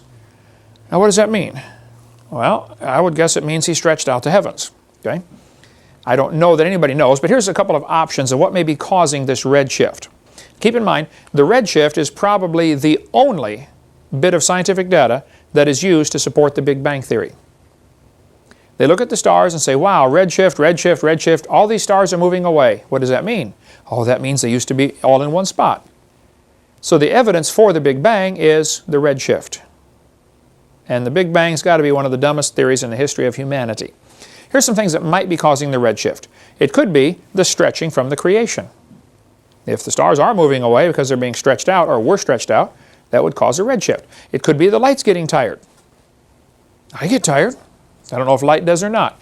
We know that light going through a prism bends because different wavelengths are different energy levels. That's why it makes the rainbow. Okay? Maybe it's just the effects of traveling through space. Is space really nothing? Or is there something in space? Is light going through anything when it goes through space? I don't know. That's just one thought. Maybe it is the Doppler effect. Could be. Maybe it's light being slowed down or speeded up by a black hole. Robert Gentry's got a great article in his website, halos.com, if you want to read more about the redshift and the problems with it, get all the technical stuff. But when you talk about the stars, there's a good book here by Brian Young called The Stars, God's Word in the Sky. You can get it from our ministry, $10. Great book on the stars. Christians shouldn't be afraid of astronomy. Now, astrology is different, but not astronomy. God created everything. Here's a book, Astronomy in the Bible. I don't know if this one's available from our website or not, but we can get it. Donald DeYoung. It is, Jonathan? Yeah, it's on our website. Awesome book, Astronomy and the Bible, if you want to read more. Because I think we should study astronomy, study what God has made. This book is a little controversial. D. James Kennedy, Coral Ridge Ministries, Coral Ridge Presbyterian Church in Fort Lauderdale, Florida. He says the real meaning of the zodiac, he goes through the 12 zodiac symbols and says probably these originally had a gospel story to them, which has now been perverted into the horoscope. So get coralridge.org if you want to get the book. It's like $6 or $8. But the Bible does talk about the constellations. It talks about Pleiades and Orion in the book of Job chapter 38, or Mazzaroth and Arcturus in Job 38. There are constellations mentioned in the Bible. Now what does this mean? Well, I don't know, and I don't know anybody who knows for sure, but here's what some Christians think. That when God originally made the world, Adam did not have a Bible. It hadn't been written yet. So God gave Adam the gospel story in the stars. The 12 different constellations told the story of the redemption, the coming of Christ, and maybe the Sphinx was built. This is one theory. The Sphinx by the pyramid, in Egypt, they say, well, the Sphinx was built to tell us how to read the zodiac because it starts with the face of a woman and ends with the body of a lion. So you start reading the zodiac. Instead of starting in January like we do, you start with Virgo the Virgin, and you go through the 12 constellations and end with Leo the Lion. I don't know. I know that today the horoscope's all perverted, and Satan always takes what God does and twists it and perverts it and changes it. But if you want to study that, that's fine. There appears to be something to that, though, that maybe there really is something to this gospel in the stars. And Carl Baugh's got a good theory that each of the constellations is producing different radio waves. Stars produce radio waves. He thinks the canopy of ice that used to be above the earth could actually change those radio frequencies into audible waves like a crystal radio does. It would actually vibrate. And Adam and Eve would be able to hear the music of the stars mentioned in Job chapter 38. Whether that's true or not, I don't know, but it sure preaches good. That the whole gospel story was being sung to them continually. as they traveled around every year. Who knows? Anyway, second question. Is the sun shrinking? There has been some controversy among creationist groups in the last 10 years over this question. The sun is shrinking. There's not much question about that. But does that prove it's not billions of years old? Well, I think so. The sun is burning, obviously. You can step outside and look at it. It's losing about 5 million tons every second. Quite a weight loss program. Well, that means, of course, it used to be bigger. You don't need to be too much of a genius to figure that out. Bulletin of American Astronomical Society ran an article back in '79, which some people have argued about the legitimacy of this, but they said, since 1836, more than 100 different observers at the Royal Greenwich Observatory, that's in England, and the U.S. Naval Observatory have made direct visual measurements that suggest the sun's diameter is shrinking at a rate of 0.1% each century, or about 5 feet an hour. Let's assume that is correct for the moment. If the sun is burning and it's losing 5 feet an hour, that would be the diameter. So the radius would only be 2.5 feet of radius. It's 93 million miles to the Earth. You divide that by 2.5 feet per hour, you're going to find out it cannot possibly be billions of years old. That, of course, would assume several things. Has the rate always been the same? Has the rate of burn always been the same, et cetera, et cetera. I know there's a lot of assumptions built in.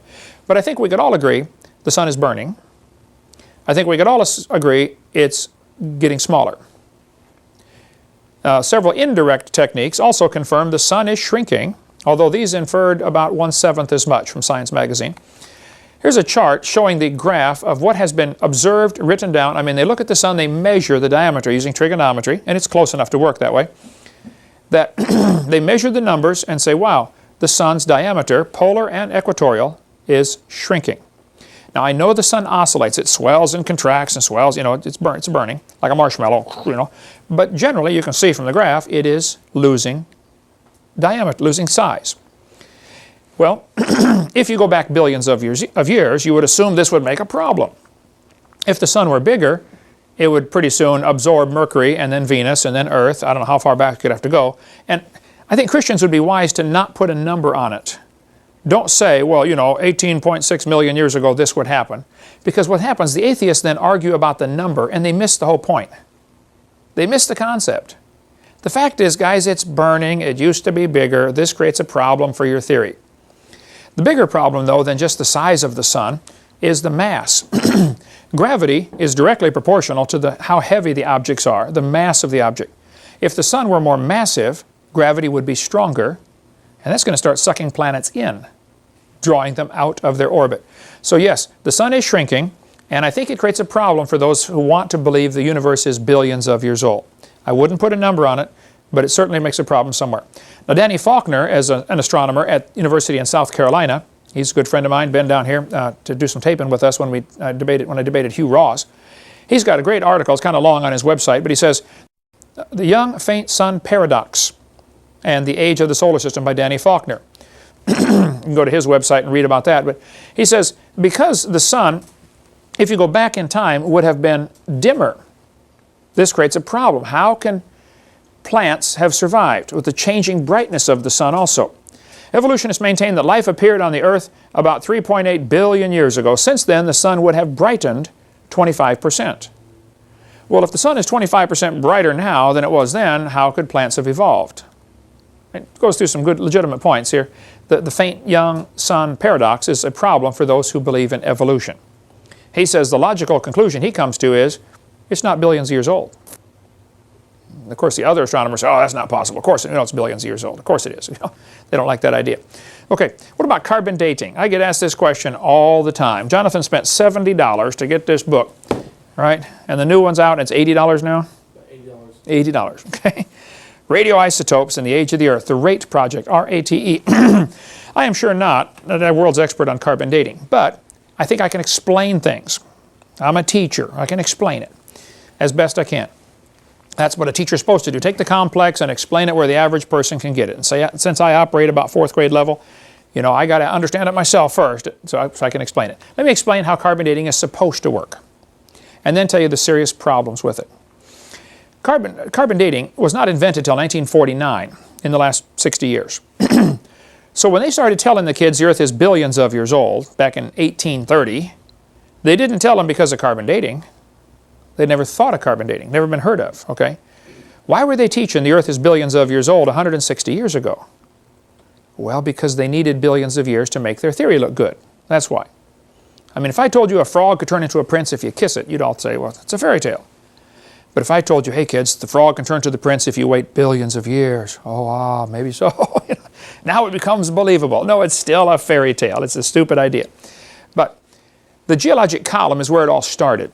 We covered that on video 4 and some more on video 6 about the geologic column. The Earth was divided up into layers: Cenozoic, Mesozoic, Paleozoic, Archeozoic. Each layer was assigned a name, an age, and an index fossil. We covered that on video 4. Then they said, now we have to prove these layers are old. So they picked the numbers out of the clear blue sky, and any dating technique that comes along, like carbon dating or any other, has to match the geologic column or it's rejected. Only because the geologic column's been taught for 180 years now. So surely it's true. No, just because it's been taught 180 years doesn't make it true. But that's the logic the scientists will have. Well, we know the geologic column is established, therefore any carbon dates we get should match that. If they don't, we'll throw them out, and we'll keep testing till we do. They might have to test a sample 5 or 6 times till they get the number they want. Well, how do you know any of them are right then? If you're getting a different number every time, how would you know any of them are right? Radiometric dating would not have been feasible if the geologic column had not been erected first. Ever since William Smith at the beginning of the 19th century, fossils have been and still are the best and most accurate method of dating and correlating the rocks in which they occur. Apart from very modern examples, which really are archaeology, I can think of no cases of radioactive decay used to date fossils. They don't date fossils by carbon dating, they date them by their geologic position. That's how it's done. But here's what happens. Earth's atmosphere is about 100 miles thick. Space shuttle, in order to get free from friction, has to get up about 100 miles to be able to outside the air. And, you know, straight up, 100 miles is not that far from here to halfway to Tallahassee, you know. But if you go up, look at the atmosphere, it has very distinct layers to it, which is kind of interesting. It has a heat sink where it gets very, very cold, up about 7 or 8 miles up, like 80 or 90 or 100 below zero. But the Earth's atmosphere contains mostly nitrogen, 78% nitrogen, 20%, 21% oxygen, a little bit of CO2, for plants to breathe. Well, these don't breathe it, they're fake, but plants breathe in carbon dioxide. And there's a very tiny little bit of radioactive carbon-14, 0.0000765%. This radioactive carbon-14 is different than regular carbon. It's produced by radiation striking the sun, striking the atmosphere. Sunlight strikes the atmosphere, slaps the nitrogen around, and turns it into carbon-14. So it all starts by the sunlight hitting the atmosphere. Just to give you the procedure here, about 21 pounds of carbon-14 is produced every year, and that is spread out all over the world. If I told you there's 21 pounds of gold, but it's spread out equally all over the world, forget it. I'm not even going to go look for it. Okay? You're not going to find it. Real tiny amounts. If you look at a periodic table, carbon and nitrogen are right next to each other. Nitrogen has an atomic weight of 14. Carbon has an atomic weight of 12. But if the sunlight slaps the nitrogen around, it'll knock a few things off of it and it becomes carbon-14. So it still weighs as much as the nitrogen, but now it's considered a carbon. It's called radioactive, which does not mean it listens to the radio. It's just, it's unstable and it's going to break apart. It's like 3 guys dating the same girl. That relationship's not going to last, okay, forever. Something will go wrong, right? Find the one you want, Jonathan, and just marry her and be happy the rest of your life, right? Carbon-14 is unstable. It does not like being carbon-14. It wants to get out of this situation, so it breaks down. About half of it will break down on a statistical average. About half of it is going to fall apart every 5,700 years. Now, it is doing this on a purely random procedure. I mean, you got a pile of molecules. You never know which one's going to fall apart. But statistics tell us about half of them will fall apart every 5,700 years, roughly.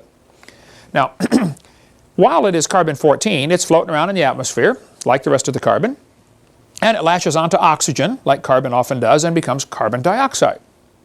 And they hook up and they're happily floating around the atmosphere. And the plants are breathing in CO2. Animals come along and eat the plants. So the only way carbon-14 gets into the living world is from the atmosphere. It's produced by the sun, striking the atmosphere, Plants breathe it in, animals eat the plants. Probably during your lifetime you've either eaten plants or you've eaten animals that have eaten plants. How many have ever done that before? Like today for lunch, right? Okay. Everything we do is from one of those two sources. It's plants or it's animals that ate plants. Well, the plants are absorbing CO2. Some of it is radioactive. So if the atmosphere contains 0.0000765%, it is assumed that the plants also have 0.0000765%. Probably a reasonable assumption, and I don't argue with them. I just point out this is one of dozens of assumptions that can enter in to really mess up things like carbon dating. So probably you have 0.0000765% carbon in you, because you've been eating these plants or you've been eating the animals that have eaten the plants. So probably it's all balanced in nature. When the plant or animal dies, it stops eating, stops taking in more C14, it stops breathing. Okay? Now whatever it had is going to decay. It was decaying while it was alive, but now there's nothing to replace it.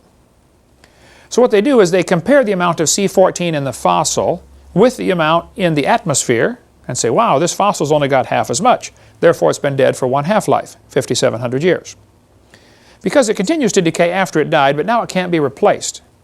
So while it was alive, it should have had about 0.0000765%. If it's only got 0.0003825%, it's been dead for one half-life, or two half-lives, or three half-lives, etc. In theory, it never goes to zero. But for practical purposes, you can't measure beyond a certain amount. You know, you're going to run out of stuff to measure. It goes from a half to a fourth to an eighth to a 16th to not enough to measure. A great article came out from Institute for Creation Research. They're the ones that did the RATE project, ICR.org. They said, with their short 5,700-year half-life, no carbon-14 atoms should exist in any carbon older than 250,000 years. It should all be gone. Yet it's proven impossible to find any natural source of carbon below the Ice Age that does not contain significant amounts of carbon-14. Even though such strata are supposed to be millions or billions of years old, conventional carbon-14 laboratories have been aware of this anomaly since the early 80s and have striven to eliminate it and are unable to account for it. Lately, the world's best such laboratory, which has learned during 2 decades of low C14 measurements how not to contaminate specimens externally, under contract to creationists, they confirmed such observations for coal samples and even for a dozen diamonds. Now think what that means. The textbooks will tell you coal formed 250 million years ago in the Carboniferous era. And yet when they test coal, it still has carbon-14. How is that possible? If all the carbon-14 atoms would have disappeared in, say, 30, 40, 50,000 years, why would there still be carbon-14 atoms in coal? I got an idea. It's not 250,000 years old. Ooh, boy, they don't like that answer. They'll keep searching until they find another answer because they don't like that one for sure.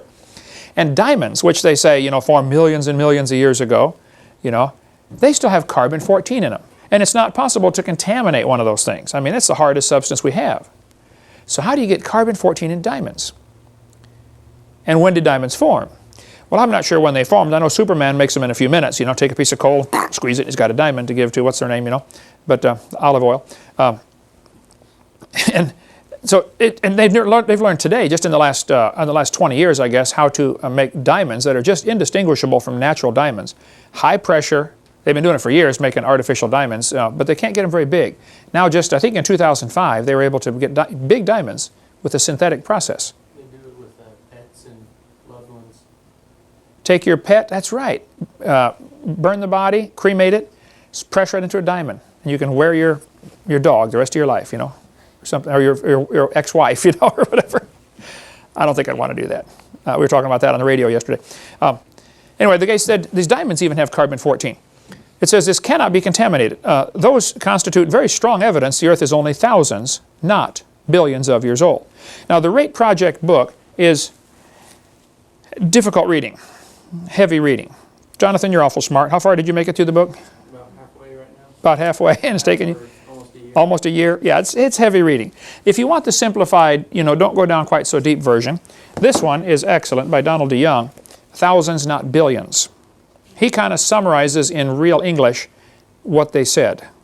Different ways to show, look, it's not billions of years old.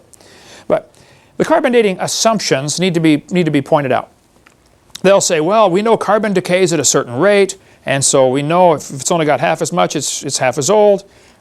There's some assumptions that mess up everything. I'll show you how it works. If I said we're going to fill a barrel with water.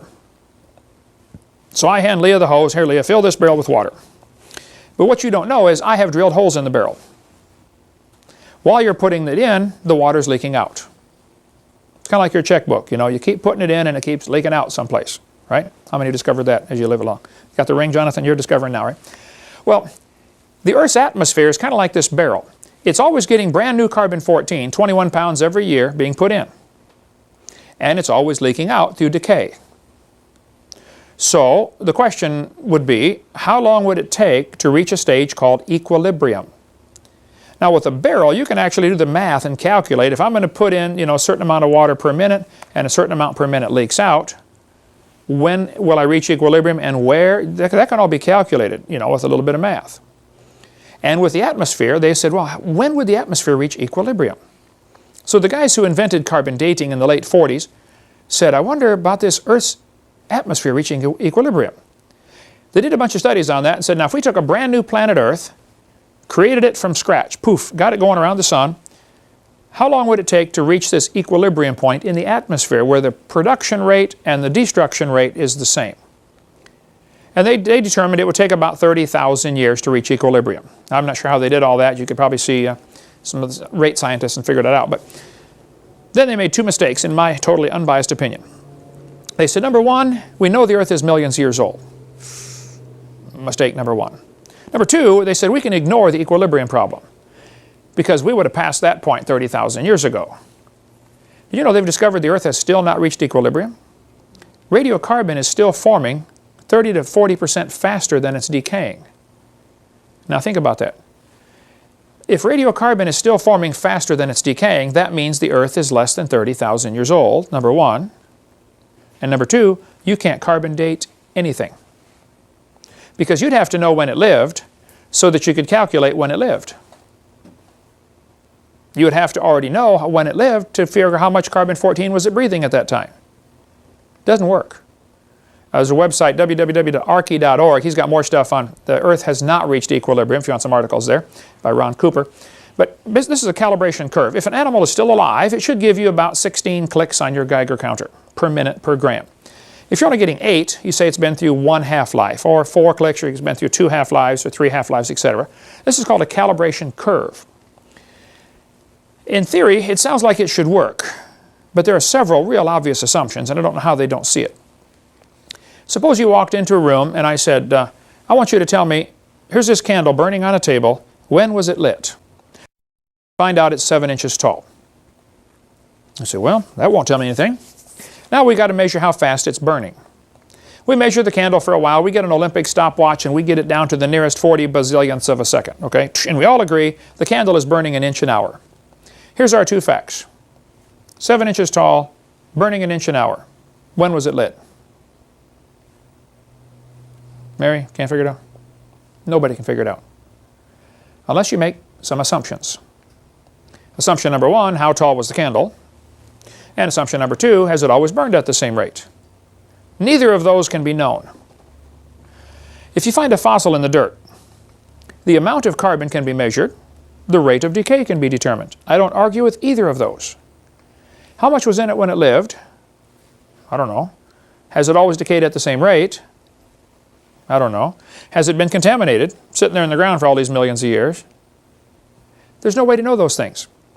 If the Earth had a canopy of water above the atmosphere, or a canopy of ice, as we cover on Seminar 2, that would have blocked out a lot of radiation from the sun, which would have prevented most of the carbon-14 from even forming.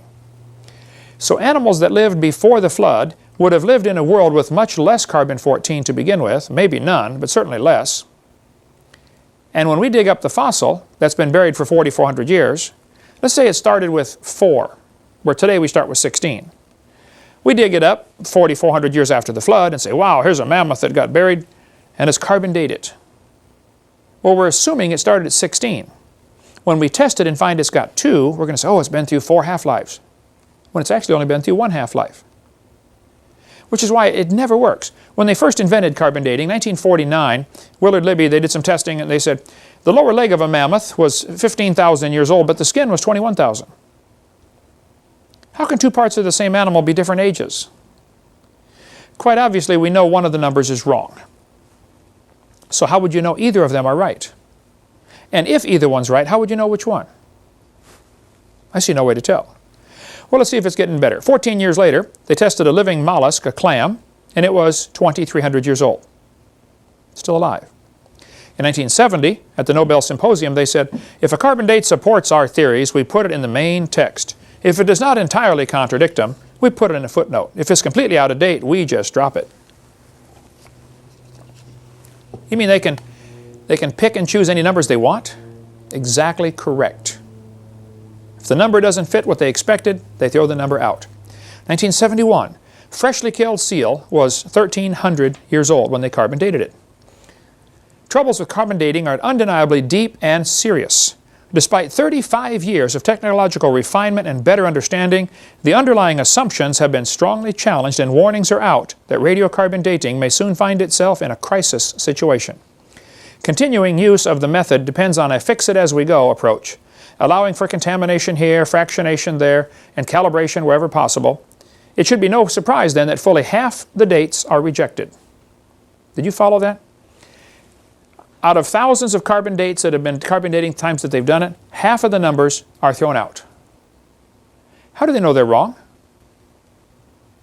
And also, how would you know the other half is right?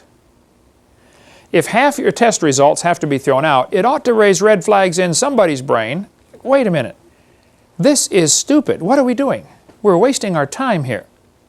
And the article goes on to say, the wonder is, surely, that the remaining half have come to be accepted. No matter how useful it is, the radiocarbon method is still not capable of yielding accurate and reliable results. There are gross discrepancies, the chronology is uneven and relative, and the accepted dates are actually selected dates. This whole blessed thing is nothing but 13th century alchemy. And I agree. That's 1981. Now, I've got all these in chronological order. It never gets better. 1984, living snails carbon dated 27,000 years old. 1992, two mammoths found side by side. They carbon date them. One is 22,000, the other is 16,000. Which one's right? Or are both of them wrong? Or are both of them right? There is no possible way to tell. In 1996, Carl Swisher at Berkeley University used the most advanced techniques to date human fossils. It says last spring he was reevaluating Homo erectus skulls found in Java in the 1930s. He was testing the sediment found with them. The species was supposed to be extinct for 250,000 years. Swisher used two different dating methods. He kept making the same startling find. The bones were 53,000 years at most, and possibly no more than 27,000. Well, I'd like to point out two things here. He's looking for 250,000 as his answer, but he keeps getting 53 to 27,000, okay? Which is only 1/4 of what he wants, 1/5 of what he wants, okay? But he's still getting a 96% error. I mean, is it 27,000 or 53,000? This is not an exact science. So when they publish an article in the paper and say, we found a dinosaur bone or a mammoth bone, and it was, 17,221 years old in 6 months and 3 days. Like, right, come on.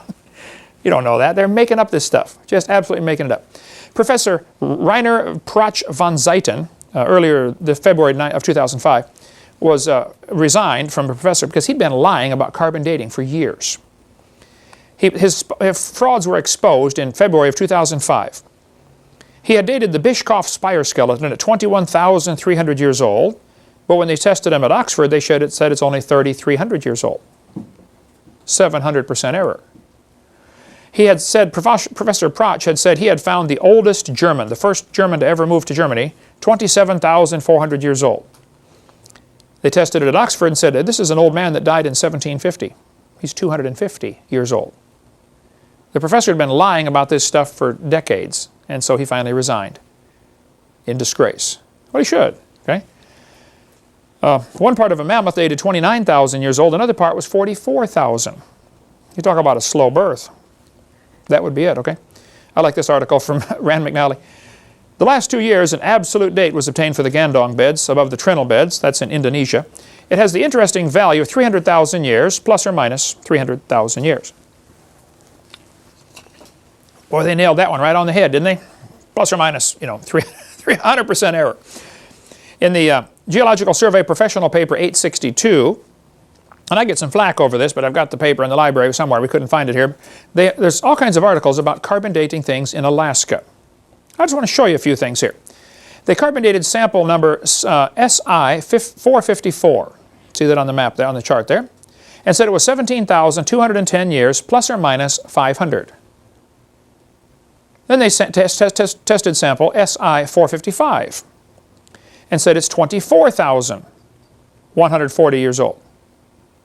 Well, 17,000, 24,000, say, wow, that's working good, until you find out that's the same sample as 454. Very same sample. Test it again. So is it 17,000 or 24,000? Sample number 299 was less than 20,000 years old. That little caret means less than. Sample number L137X is greater than 28,000. We say, well, see, it's working good. This sample is less than 20,000. This other sample is greater than 28, until you find out it's the same sample as 299.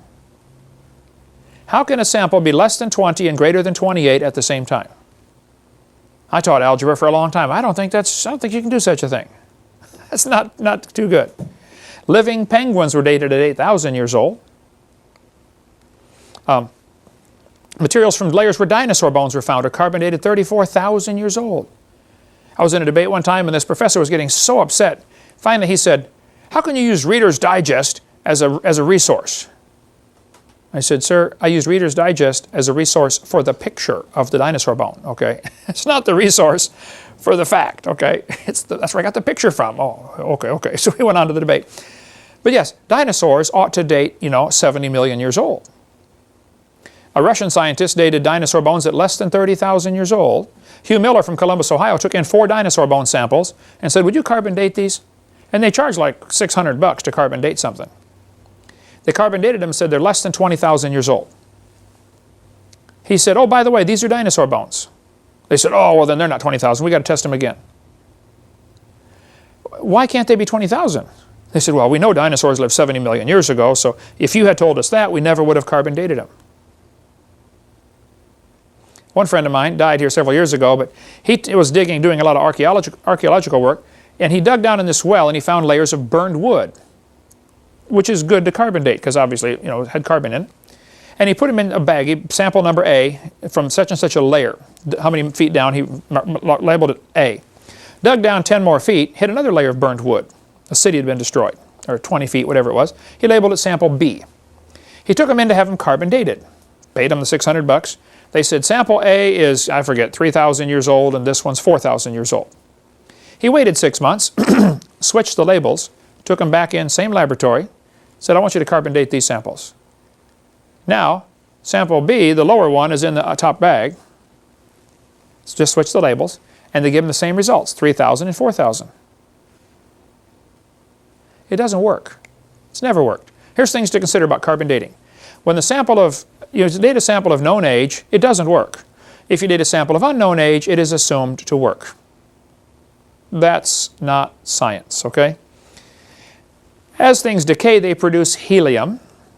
This helium, the amount of helium in the atmosphere, is only enough to account for a few thousand or few million years, not billions of years. There's a book called The Mythology of Modern Dating Methods by ICR, if you want to read stuff on that. They do a lot of testing on this. They're probably the experts in the creation community. This guy said, the rocks do date the fossils, but the fossils date the rocks more accurately. That's ludicrous, okay? And it all based on circular reasoning. They've known that for centuries. We'll cover more on that on video 4. I talked to James P. Dawson. He's going to be on our radio program tonight, actually, Jonathan. He's supposed to call in. James Dawson was one of the guys working on dating the moon rocks.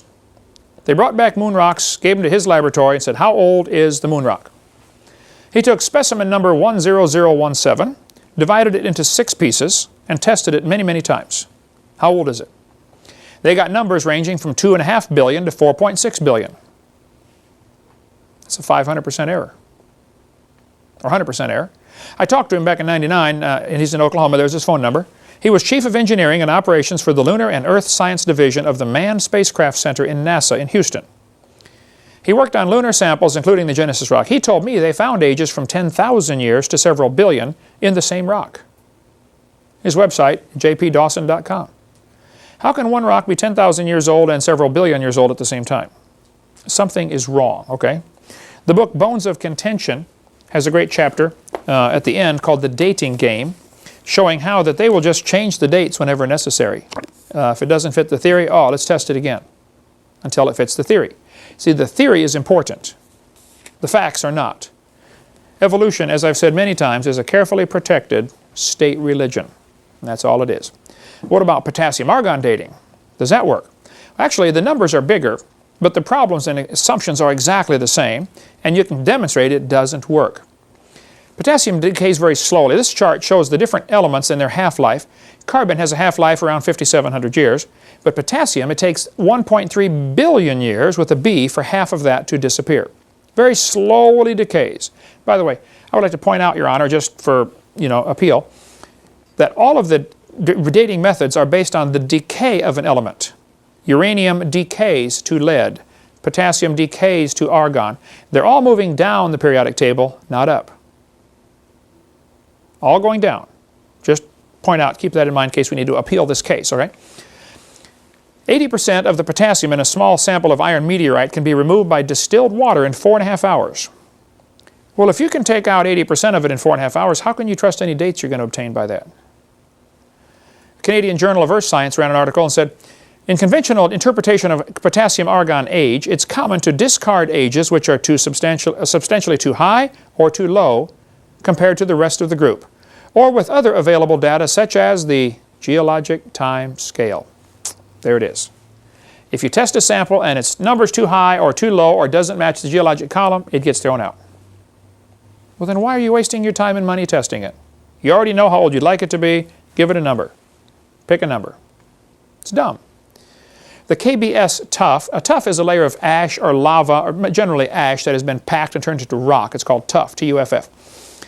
K. Brenzenmeyer had been dating these samples of with potassium-argon dating because here's the theory. When a volcano erupts, the rocks and stuff coming out is really hot and any gases in it should be able to escape. Well, potassium slowly turns into argon, and argon is a gas. They use it for welding over at the shop. Argon welding, Argon's a gas. So since potassium turns to argon, when the rock gets melted and shot out of a volcano, all the gas escapes. And so the theory says, this new layer should have been, the clock is now reset. It is 0 years old. Even though when it was in the earth, it's, 4 billion years old. Now all the argon's gone because it accumulated this argon for millions of years, but now, poof, it melted and the gas is gone. So we can potassium-argon date this lava or ash or any volcanic material. Well, they had been dating this layer of ash named after K. Brenzenmeyer because she did research on it. They said it's 212 to 230 million years old. All the scientists agreed that layer of ash is around 200 million years old. Until Richard Leakey came along in 1972, and he's digging around under the KBS tuff, and he finds a perfectly normal human skull. Everybody panicked and said, wow, how can you have a normal human skull under 200 million year old rock when man didn't even evolve till like 3 million years ago? That's not possible. And so they looked for things. Was this a burial? Did somebody dig through the rock and bury this person down here? Was there an earthquake? Is there a fault line near here someplace? Nope. All we can conclude is there's a normal human skull under 200 million year old rock. So, what do you conclude? Well, one group studied this and said, well, that proves aliens came here 200 million years ago. Would you just consider that maybe the rock's not 200 million years old? After they found out it could not be an intrusion or a burial or anything else, it had to be legitimately placed there. I mean, the person was buried under this ash layer. They took 10 more samples of the KBS tuff and dated them again. Keep in mind, they'd already dated them a bunch of times. And everybody agreed it's 212 million years old. But now they take 10 more samples and check them again and say, oh no, it's only 0.5 to 2.6 million. Well, that's way down from 212. Okay, they dropped the number way down. But they're still getting a 500% error from 0.5 to 2.6. This is not an exact science. See, back in 1770, they taught the kids the Earth is 70,000 years old. In 1905, they said it's 2 billion years old. By 1969, when I was a kid and they went to the moon, They brought back moon rocks and said, oh wow, they're 3.5 billion years old. That was the official age, 3.5 billion. Today they tell, and by the way, they did it with potassium argon dating. You can see the article here from the newspaper. Today they tell the kids it's 4.6 billion years old. Do you realize the Earth is getting older at the rate of 21 million years per year? That's 40 years per minute. Wild dates are always obtained with carbon dating or potassium argon dating. Dates that don't fit the theory are rejected. Only the correct dates ever get published. Well, then why are you wasting anybody's time?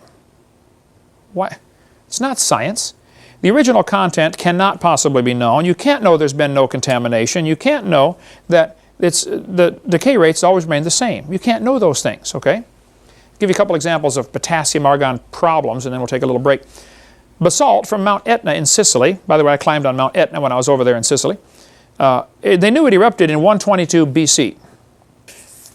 They said they knew it erupted in 122 BC. There were written records. Well, the potassium argon dated it and said it's 2.25 million years old. Excuse me? It should be like 2,000. When they tested lava from a Hawaiian volcano, they knew it erupted in 1801. The people watched it happen. That's the lava flow that covered our village, 1801. It gave an age of 1.6 million years old. That's in 1968. Let's see if it gets better. Basalt from a volcano in Hawaii erupted in 1959. When they tested it, it gave an age of 8.5 million years old. Another volcano in Mount Etna from the 1964 eruption gave an age of 700,000. The 72 eruption gave an age of 350,000. It was erupting when I was over there in 2002, I believe. I don't remember. Lava from Mount St. Helens was tested, which my sister lives just 60 miles from there. They tested the lava from Mount St. Helens, brand new lava coming out of the volcano. Grab a sample. How old is it? They tested it 5 different ways and got 5 different numbers. All the way from 350,000 to 2.8 billion. Notice, all 5 numbers are different, number 1, and all 5 numbers are wrong, number 2. They're wrong. It doesn't work. So again, when you test a sample of known age, it's assumed to work, and if you test a sample of unknown age, it is, we know it doesn't work when you know the age, but when you don't know the age, well then they say it works. So it just doesn't work. And I'm tired of them using our tax dollars to call that science. That is not science. That's pure imagination. There's a whole bunch more in the book, Evolution Cruncher, if you want more on that, or in the RATE project book, Radioactive Isotopes and the Age of the Earth, if you want more. Or there's a whole lot of good stuff in Walt Brown's book, In the Beginning. He's a PhD in physics, Air Force Academy professor for years in Colorado. Got great stuff in here. I differ with him on a couple of little things. Of course, I differ with probably everybody on a couple things. The only one right on everything, of course, is me. But we're trying to get them all converted. Take a 5-minute break, and we'll come back and talk about, have fresh dinosaur bones been found?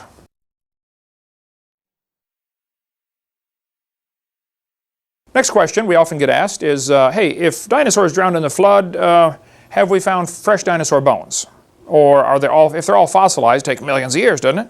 Well, first, it does not take millions of years for things to fossilize. We covered that on video number 6. But yes, some fresh dinosaur bones have been found. There's a great book out called The Great Alaskan Dinosaur Adventure about some guys that went up to northern Alaska and in the riverbanks up there in the Colville River on the north slope of Alaska, found frozen dinosaur bones.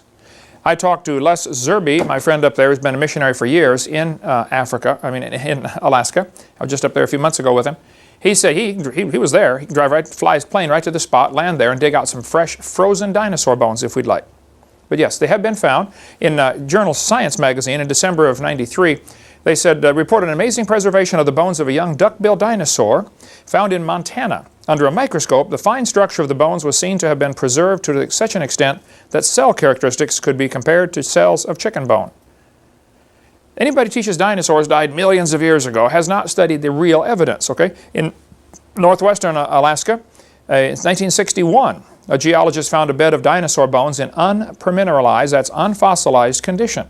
This is possibly the same bed that Les Zerbe goes to. He offered to take me last time I was there, but the weather wouldn't permit it. We were going to fly up there for a couple hours and see this stuff. I'll go next time I get up there. In Prudhoe Bay, Alaska, which is way on the north slope near Barrow, Alaska, they found frozen dinosaur bones. They're as light as balsa wood and look as fresh as yesterday's dog bones.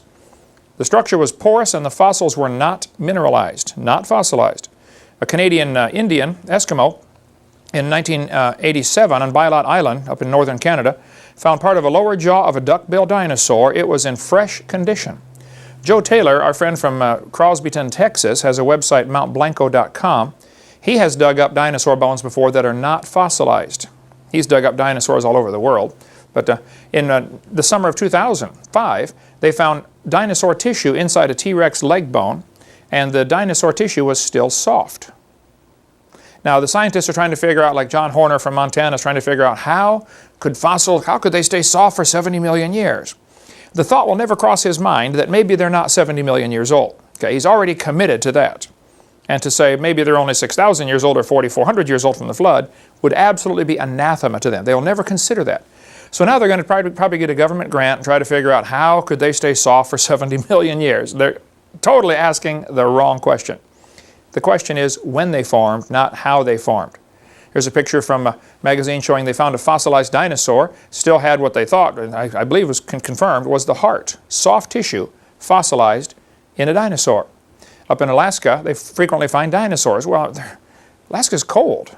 Reptiles don't do well in cold weather. But dinosaurs in Alaska? Not many, but a few have been found, and yes, it's true, some have been found that are not fossilized. You can do more research on that on your own, and we'll cover more in our college class when we get to that.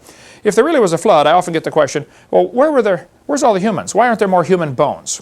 There should be, bazillions of human bones buried. I mean, we find lots of clams, find lots of other animals, and it's true, of all the fossils formed, Jonathan, I don't know if you know the percentage, it's like 90% of all the fossils formed are marine organisms. Have you read something like that? 90 or 98. 90 or 98, animals that live in the water, okay? Very few mammal fossils are found, and very few, human fossils are found. Marvin Lubenow, in his book Bones of Contention, it's the best one I'm aware of on the topic. He's a creationist, but he spent years and years and years, like 25 years, studying all the human remains. He says there are about 4,000 human remains have been found. Now, and it's compared to clams, we find billions of those, or fish, we find billions of those. Why only 4,000? Well, there's a couple of things to consider. Why so few human bones are found? And by the way, they're all 100% human. Actually, the Neanderthals had thicker bones than we have. They were in much better condition. They were like, they say the average Neanderthal could pick up a football player and fling him over the goalpost. I mean, they were just incredible condition. The muscular structure must have been great. But when God made the world 6,000 years ago, there were two people, but it was full of plants and full of animals. 4,400 years later, it was still full of plants and full of animals and still not full of people. I have no idea what the population was at the time of the flood. This is just a pure guess with probably 1 billion people. If you figure they're living 900 years and having 70 or 80 kids per family, that's what you need, Tanya, about 70 kids, right? It would be a large population in a hurry, but let's just pick a number and say there was 1 billion. Why are so few found as fossils? Well, the purpose of the flood, according to Genesis, was to destroy man off the earth. That's why God did the flood. The Bible says there were giants in the earth in those days, and there were mighty men of old. So, I don't know for sure what that means, but I suspect that might mean the people were actually bigger before the flood came. We've covered on video 2 about some of the giant fossil skeletons that have been found. People 9 feet tall, 10 feet tall, 12 feet tall. I don't know if everybody was that big or not, but certainly it appears some of them were. So there are several theories of why so few human bones have been found. Number one, there were less people to be killed. There aren't as many people available. So you're not going to find as many bones of them. Okay? You're going to find more animals and more fish and clams and stuff like that. Secondly, people are smarter than animals. Well, some people. And they would tend to avoid drowning until the last possible minute. Whereas animals would get surprised and covered up and buried, the humans would figure out some way to avoid this. Plus, it probably took about 6 months to kill everybody. I mean, the flood covered the world, but it doesn't mean it covered the whole world instantly. It rained 40 days and 40 nights. And probably what we see today, the continental shapes and everything, obviously is a pure coincidence based on the water level. And everything was flexing up and down during the flood we covered on video 6. So if the earth was totally different configurations, unrecognizable by today's globe, but as the crust of the earth is flexing up and down, the water's slowly coming up from the fountains of the deep that are broken open. The rain was 40 days, but the water kept coming up for 150 days. So if we start with the assumption that during the flood, there were high ground above water, may have lasted for 6 months. The high ground getting smaller and smaller, and people would run to high ground, and they also have the tide. The moon is causing the tide. The moon doesn't know or care that there's a flood on the earth. It's just, pulling the water up. So the tide may go up, cover an area, and then go down, and people and animals would run to the newly exposed island. Here's high ground, get over there. So we'd find footprints in these mud layers that then would get covered up with the next tide. I mean, every 6.5 hours the tide changes. High tide to low tide, 6 hours and 25 minutes average. So as these mud layers are full of footprints, they bake in the sun just for a couple hours, enough to get a skin on them, and then a new mud layer washes in on top from the next tide. It is highly probable that during this flood, during these first few months of the flood, you would get thousands of layers deposited for multiple reasons we cover on video 6, and you may have footprints within each of these layers. We had a guy called into the radio program yesterday, the guy from Sweden that calls in once in a while, to our radio program, evolutionist. He says, well, we find layers of rock and footprints between the layers. He said, that proves each layer was exposed for thousands of years. No, that proves it was exposed for maybe 30 minutes, but doesn't prove it's exposed for thousands of years. So yes, it's possible to get footprints, and especially if you look at nearly all the footprints are run in the same direction. What would that mean? They're trying to avoid something. They're all going the same way, probably avoiding the flood water. And in Psalm 104, it says, the mountains arose, the valleys sank down. So during the flood, the crust of the earth was all broken up into plates, and they are much more flexible and movable than they are today. Today they're kind of locked into position as most of the water is gone that was underneath, that was lubricating this movement. So they could run to high ground, and then of course a couple days later that may not be high ground. Something else becomes high ground as the plates twist around. So second reason though, people are smarter and probably would avoid drowning. If they end up on top, they don't rot. I mean, they rot, they don't fossilize. How many buffalo got killed out west in the last 200 years? Like millions? None of them fossilized. See, things only fossilize if they're buried. So you could have a lot of humans get killed toward the end of the flood, or toward the middle of the flood, I guess, and not be fossilized at all. Thirdly, if humans were bigger, they would not be recognized as human. I mean, if you find a 5-foot thigh bone, you're not going to recognize it as a human. You're going to say, oh, it must be from a dinosaur cave bay or something. So those are the reasons why so few human fossils have been found. Fourthly, I'm not sure who's doing the counting. When they say 4,000 have been found, who's counting all these? Marvin Lubenow says that's what he can find in the published record. But how many things have been found that are human, fossilized, in certain layers, but it doesn't match the established scientific paradigm of the day, and so they say, we better not even report this. Because you're not allowed to find humans with dinosaurs, or else, man, you're going to lose your job. You can't go against the evolution theory. It's a carefully protected state religion. I point out, no human and chicken bones have been found fossilized together in the same rock strata, anywhere in the world. So that proves humans and chickens did not live at the same time. No, that's not good logic, okay? We don't have to find the bones together to prove they live together. We don't have to find the footprints together to prove anything either. No human and chicken footprints have ever been found together. No coelacanth fossils were found for 65 million years of their geologic column. They've got their geologic column and they say, oh, coelacanths lived 65 million years ago. How do you know? Well, that's the last fossil we found of them. And then they find them still alive. What does that prove? For 65 million years, by their thinking, no coelacanths lived or no coelacanths fossilized. Obviously, they would say none, it just happened that none fossilized. Well, it could be that none of the humans fossilized either that were buried, or weren't buried deep enough, or they haven't been found yet. All kinds of reasons for that. I was in a debate with a former preacher turned atheist one time, the debate over Noah's Ark. One of his arguments was that Noah could not have built the ark like the Bible says, because the Bible says Noah covered the ark with pitch. And he said, Hovind, don't you know pitch is made from oil, and oil is a post-flood product, according to your theory. The flood buried this world. All these animals got buried and squished and turned to oil. So if oil came as a result of the flood, then how could Noah have pitch to cover the ark? Well, that's based on a common misunderstanding. In Genesis 6, it says Noah covered the ark with pitch, within and without. Make it with pitch, Exodus 2. Moses was put in a little basket covered with pitch. So what is pitch? The Bible says in Isaiah chapter 34, the streams thereof shall be turned to pitch, the dust to brimstone, and the land shall become burning pitch. It shall not be quenched. The smoke thereof shall go up forever. Pitch, according to the 1828 Webster's Dictionary, which is in the library there. Pitch is made from tree sap. There used to be huge industries taking pine trees, baking them down, getting the sap out, and making pitch just for waterproofing ships. Kind of like varnish today, or spar varnish, or linseed oil. There are many oils and things made that don't have to rely on something from a flood. It doesn't have to be something that was destroyed in the flood. Pitch, according to the dictionary, the resin of pine or turpentine. And there were giant factories all over America producing barrels and barrels of pitch to sell to ships in the 1800s, 1700s, 1800s. It was common. You bring a few extra barrels of pitch with you. If you get a leak in your ship, you tar it. So it does not have to be from flood-related deposits. I'm holding in my hand, I don't know if you guys can focus in on that or not, this is a piece of slate, or shale, I mean.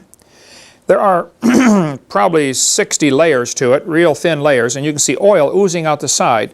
But right there on the surface is it's a fish. It's true that animals under pressure turn to oil. It's a fact. This fish was squeezed between these layers, and you can see the actual impression of the fish. There's no question that at least some of the oil in the ground comes from organisms, living organisms, fish, people, whatever, that are squeezed. But that doesn't mean Noah had to have this kind of oil to waterproof the ark. Right? This is on our Creation Evidence Museum. If you want to come down to Dinosaur Adventureland, you can take a look at that. Next question. I often get asked the question, is modern man smart and ancient man stupid? Was he stupid or was ancient man really smart? There's a good book called The Puzzle of Ancient Man by Don Chittick. Excellent book. I believe they've had a hard time keeping it in print. We sell a lot of them, I know. It's really, really good. Going through all kinds of interesting artifacts that are found about humans, but made by humans, amazing machines and stuff that would have to be really, really old. Well, the Bible teaches before the flood came, the people lived to be 900 years old. Adam came pre-programmed straight from the hand of God. He could walk, talk, name the animals, and get married first day. He probably knew incredible amounts of information that was pre-programmed in, or after spending 100 years walking and talking with God, he just knew a lot of stuff that God told him. God would say, Adam, you see this tree right here? Watch this. You pull off the bark, scrape the inside, and chew on that. Oh, wow. Yeah, it's got vitamins. You need that, Adam. Probably a lot of the ancient medicines, that cultures have are remnants of things left over from knowledge passed down by the ancients. Like, how did the first guy know you can take a willow tree and scrape the bark off and make vitamin C out of the tea? I mean, how did they know that? Who's the first guy to start chewing on a tree? I mean, you got to wonder. Somebody must have told them. So, if they're living 900 years and having huge families and learning an incredible amount, I don't know how far advanced they got before the flood came, but I suspect possibly even more advanced than we are today.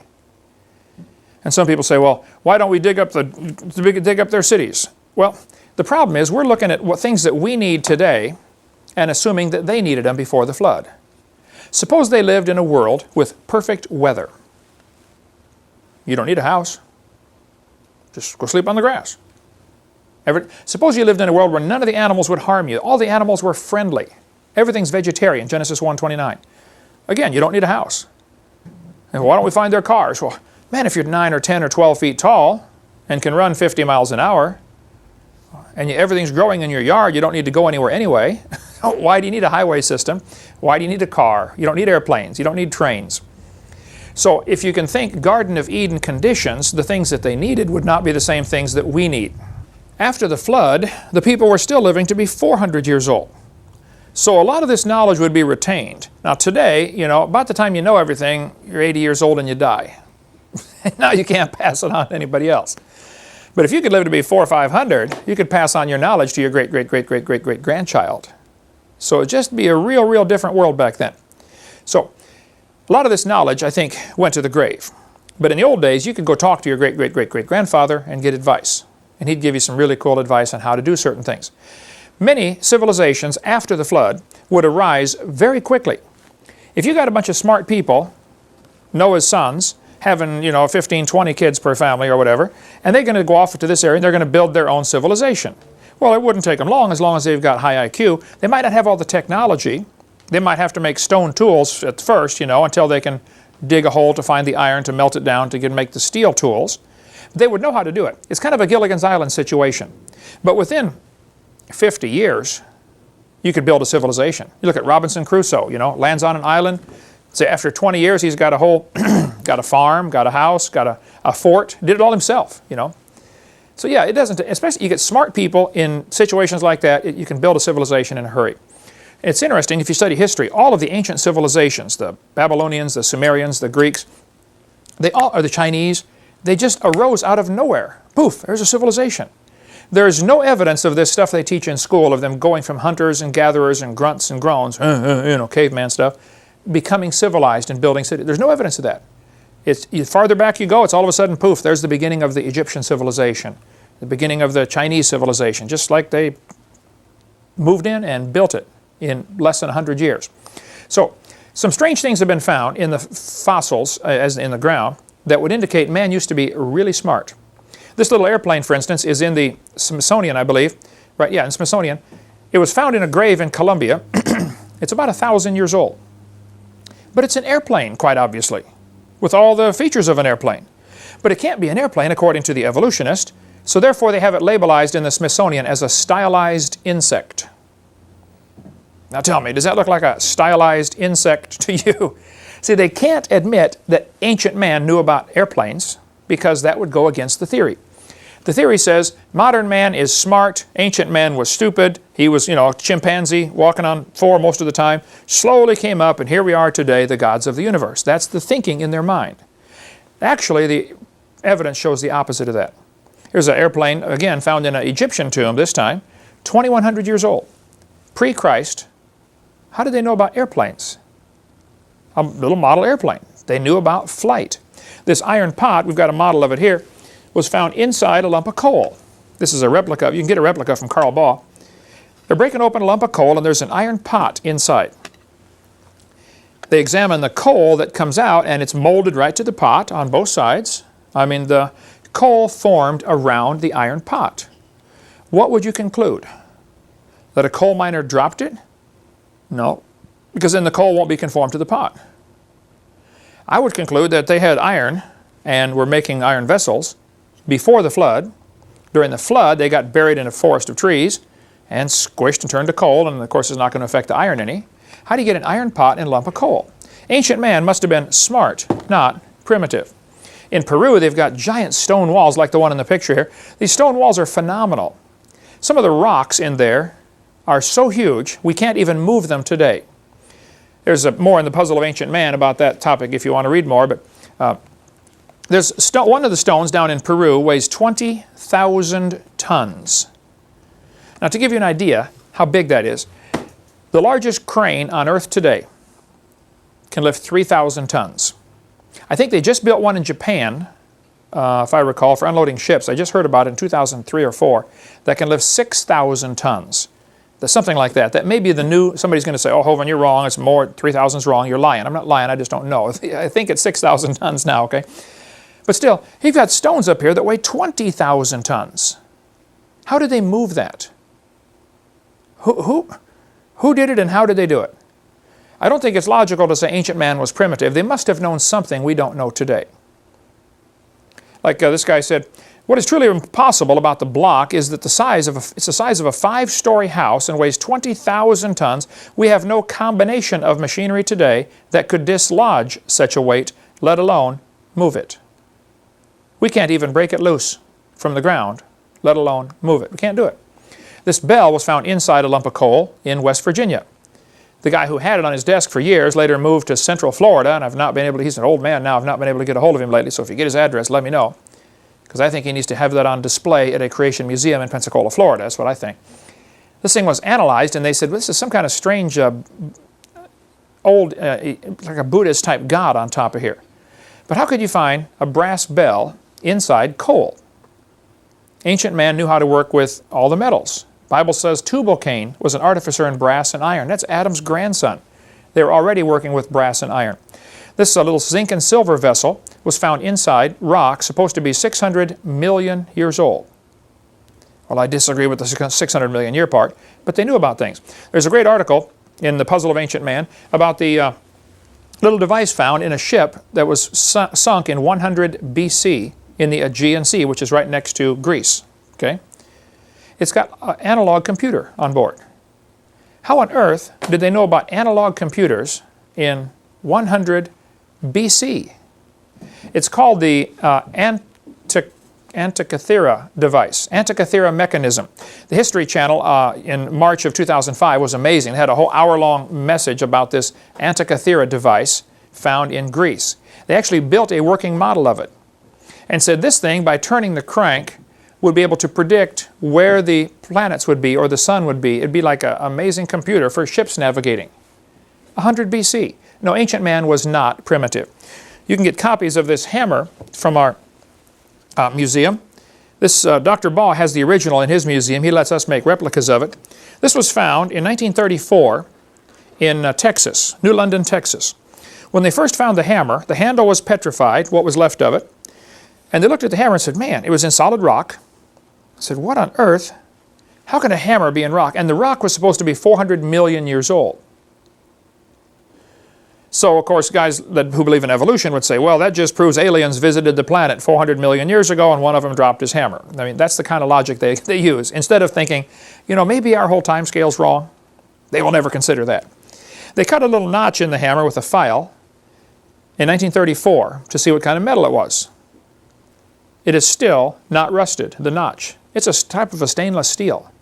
Battelle Laboratory analyzed it and said it's 96% iron, 2.6% chlorine, and 3/4% sulfur.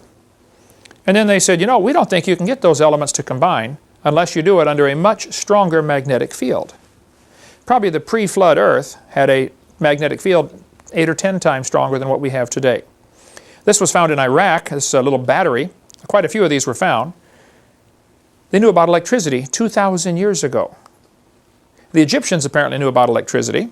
Here's a hieroglyphic showing snakes in some kind of chamber hooked with a wire going to a little generator of some kind. We don't know. There are two theories. One is they are using electricity to mummify the snake or do something, or they're using electric eels to produce the electricity. I don't know which way the electricity is going, or even if it's electricity. But I think we've got the wrong idea to say modern man is smart and ancient man was stupid. I think ancient man knew a lot. They knew about brain surgery. Quite a few skulls are found like this. This process is called trepanning. They would actually cut into somebody's head, and many are found with the hole healed over, which indicates the patient lived. Okay? I mean, cutting a hole in the head is no big deal. But some of the Ica stones from Peru show what appears to be brain surgery. Dr. Dennis Swift, that spoke at our boot camp in 2004, has some of the instruments, the hardened copper instruments that they would use for brain surgery, or for surgery, period. Okay? Ancient man knew how to do all kinds of things with people's heads, besides cut them open and let them heal. They made strange shapes to the heads. They apparently did heart surgery. From some of the Ica stones anyway, it appears that they're doing, you know, open heart surgery. Here's a guy with an artificial limb attached, so they knew about that. That would have been, you know, 2,000 years ago. This little machine appears to be some kind of steam engine. They might have known about some kind of power like that 2,000 years ago. They certainly knew about the wheel. This little cat was found on wheels to move around, a little kid's toy apparently, in some of the Inca Indian tombs. They certainly were smart as far as biology goes. This little spider is one of the, little nothing, it's 150 feet tall. It's one of the Nazca line images. We cover some of that on video too, but they knew that to make this spider with no eyes, because it's blind, these little spiders are extremely rare.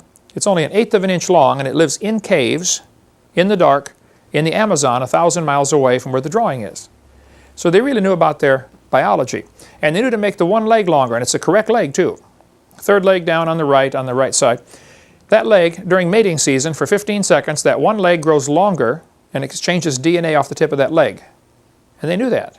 So they were not ancient, not stupid. They were ancient, but they were not stupid. This Pira Reis map of 1513 shows Antarctica with no ice on it.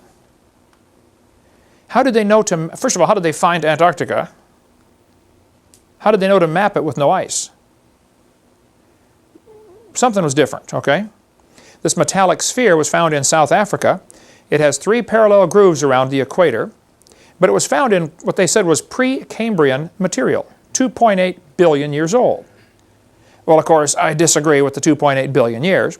It's a human artifact, quite obviously, found in rock, supposed to be 2.8 billion years old. But see, rather than question, You know, maybe it's not 2 billion years old. Guys like Michael Cremo, who wrote the great book on stuff like this, they're called OOPArt, Out of Place Artifacts. OOPART. He studies all kinds of these things. Now, he's a Hindu. Michael Cremo has the book Hidden History of the Human Race. He says this proves aliens came and visited the Earth 2.8 billion years ago. Rather than question, hey, wait, maybe the whole geologic column is wrong, they just, I don't know why, they're not allowed to question that. His book's called The Hidden History of the Human Race. It's in our library if you want to read that. Here's a mortar and pestle. You know, to grind wheat or grind flour with, grind corn. The problem is, it's in rock supposed to be 33 to 55 million years old, way before man got here. So what do you conclude? Well, again, aliens came, visited the planet. These little spirals were found. The thing that's amazing about these little spirals, they're made of tungsten. Very difficult metal to work with, very difficult to refine. And these things are 3/10,000ths of an inch, 3/10,000ths of a millimeter in diameter. And it follows the perfect golden mean ratio. Same thing used in the Fibonacci sequence, 1 to 1.618. How do they know about that? A lot of these are found in Russia. Pavel, if you get over there, bring me some of these. I want some of these for the museum. These little amazing little spirals. There's all kinds of stuff on the internet about that if you want to read it. Well, what about the pyramid? Who built the Great Pyramid? If we're thinking ancient man is, you know, dumb, how did they build the big pyramid? There are 66 copies of the original, apparently. There appear to be 67 of these giant stone pyramids found around the world. Who built them and why? Well, there's not much question on the 66 copies, you know, who built them. It was the Egyptians or the, you know, South American Mayan Indians or something. But who built that original one? The original pyramid is often called the Great Pyramid. It is by far the largest of the pyramids, and it's very different in that there are no inscriptions found in it, other than a few marks the builders apparently made. You know, put this rock on top of this one. But all the rest of the pyramids in Egypt have all kinds of hieroglyphics. You know, this is King Herman, the greatest guy that ever lived, blah, blah, blah. Not this one. The greatest pyramid, the biggest building on earth by far, has no inscriptions. Who built it? Why was it built? Well, there are 4 theories about the Great Pyramid, and they fall into 2 general categories. One theory says it was built before the flood by some godly people, i.e. Adam, Enoch maybe, I don't know. And the purpose of it was to preserve some ancient knowledge, because there are some amazing mathematical formulas in the pyramid. Like, you know, twice the height divided by the base is the value of pi, 3.14159, I forget. There's all kinds of amazing mathematics in the Great Pyramid. So one theory says it was built by godly people before the flood. Second theory says it's built by heathen before the flood. It's just a heathen structure, some kind of temple worship or something. The third theory says it's built by godly people after the flood. And the fourth one says it's built by heathen after the flood. Probably it was not built during the flood. I think we could probably all agree on that, okay? Not a good time to build a pyramid.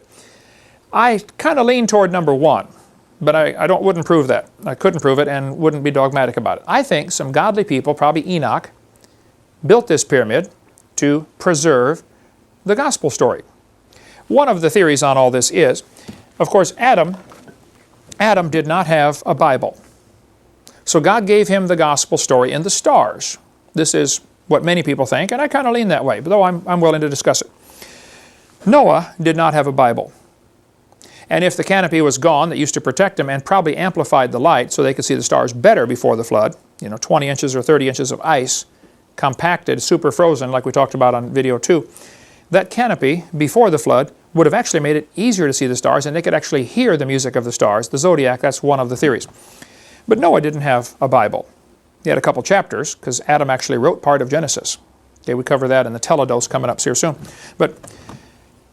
So God gave them the gospel in stone.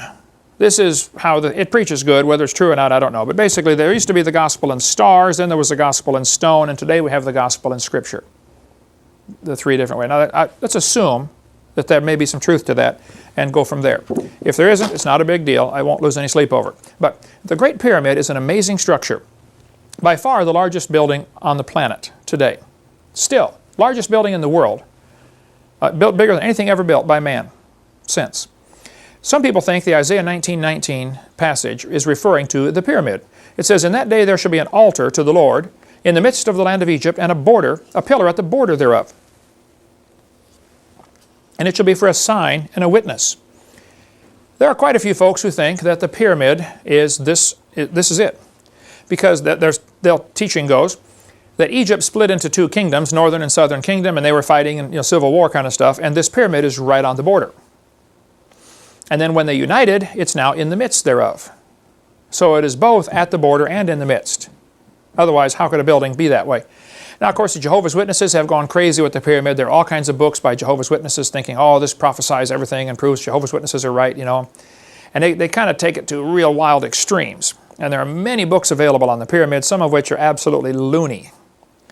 But it's very interesting reading. The pyramid is a huge building. It goes up 4 sides to the top, and the top stone was never installed. If you look at the diagram here, there's only one door into the pyramid. Nobody could find the door until 800 AD. That pyramid sat there for thousands of years, and nobody could find their way in. Finally, in 800 AD, some Arabs got a hammer and chisel and just started pounding a hole, chiseled their way into the pyramid. They chiseled and chiseled for months. And the guy kept telling his workers, oh, there's going to be lots of gold in here. You're all going to be rich, blah, blah, blah. Well, finally, after months and months of chiseling, everybody's getting tired of going in, digging a hole in the rock, okay, because it was solid rock.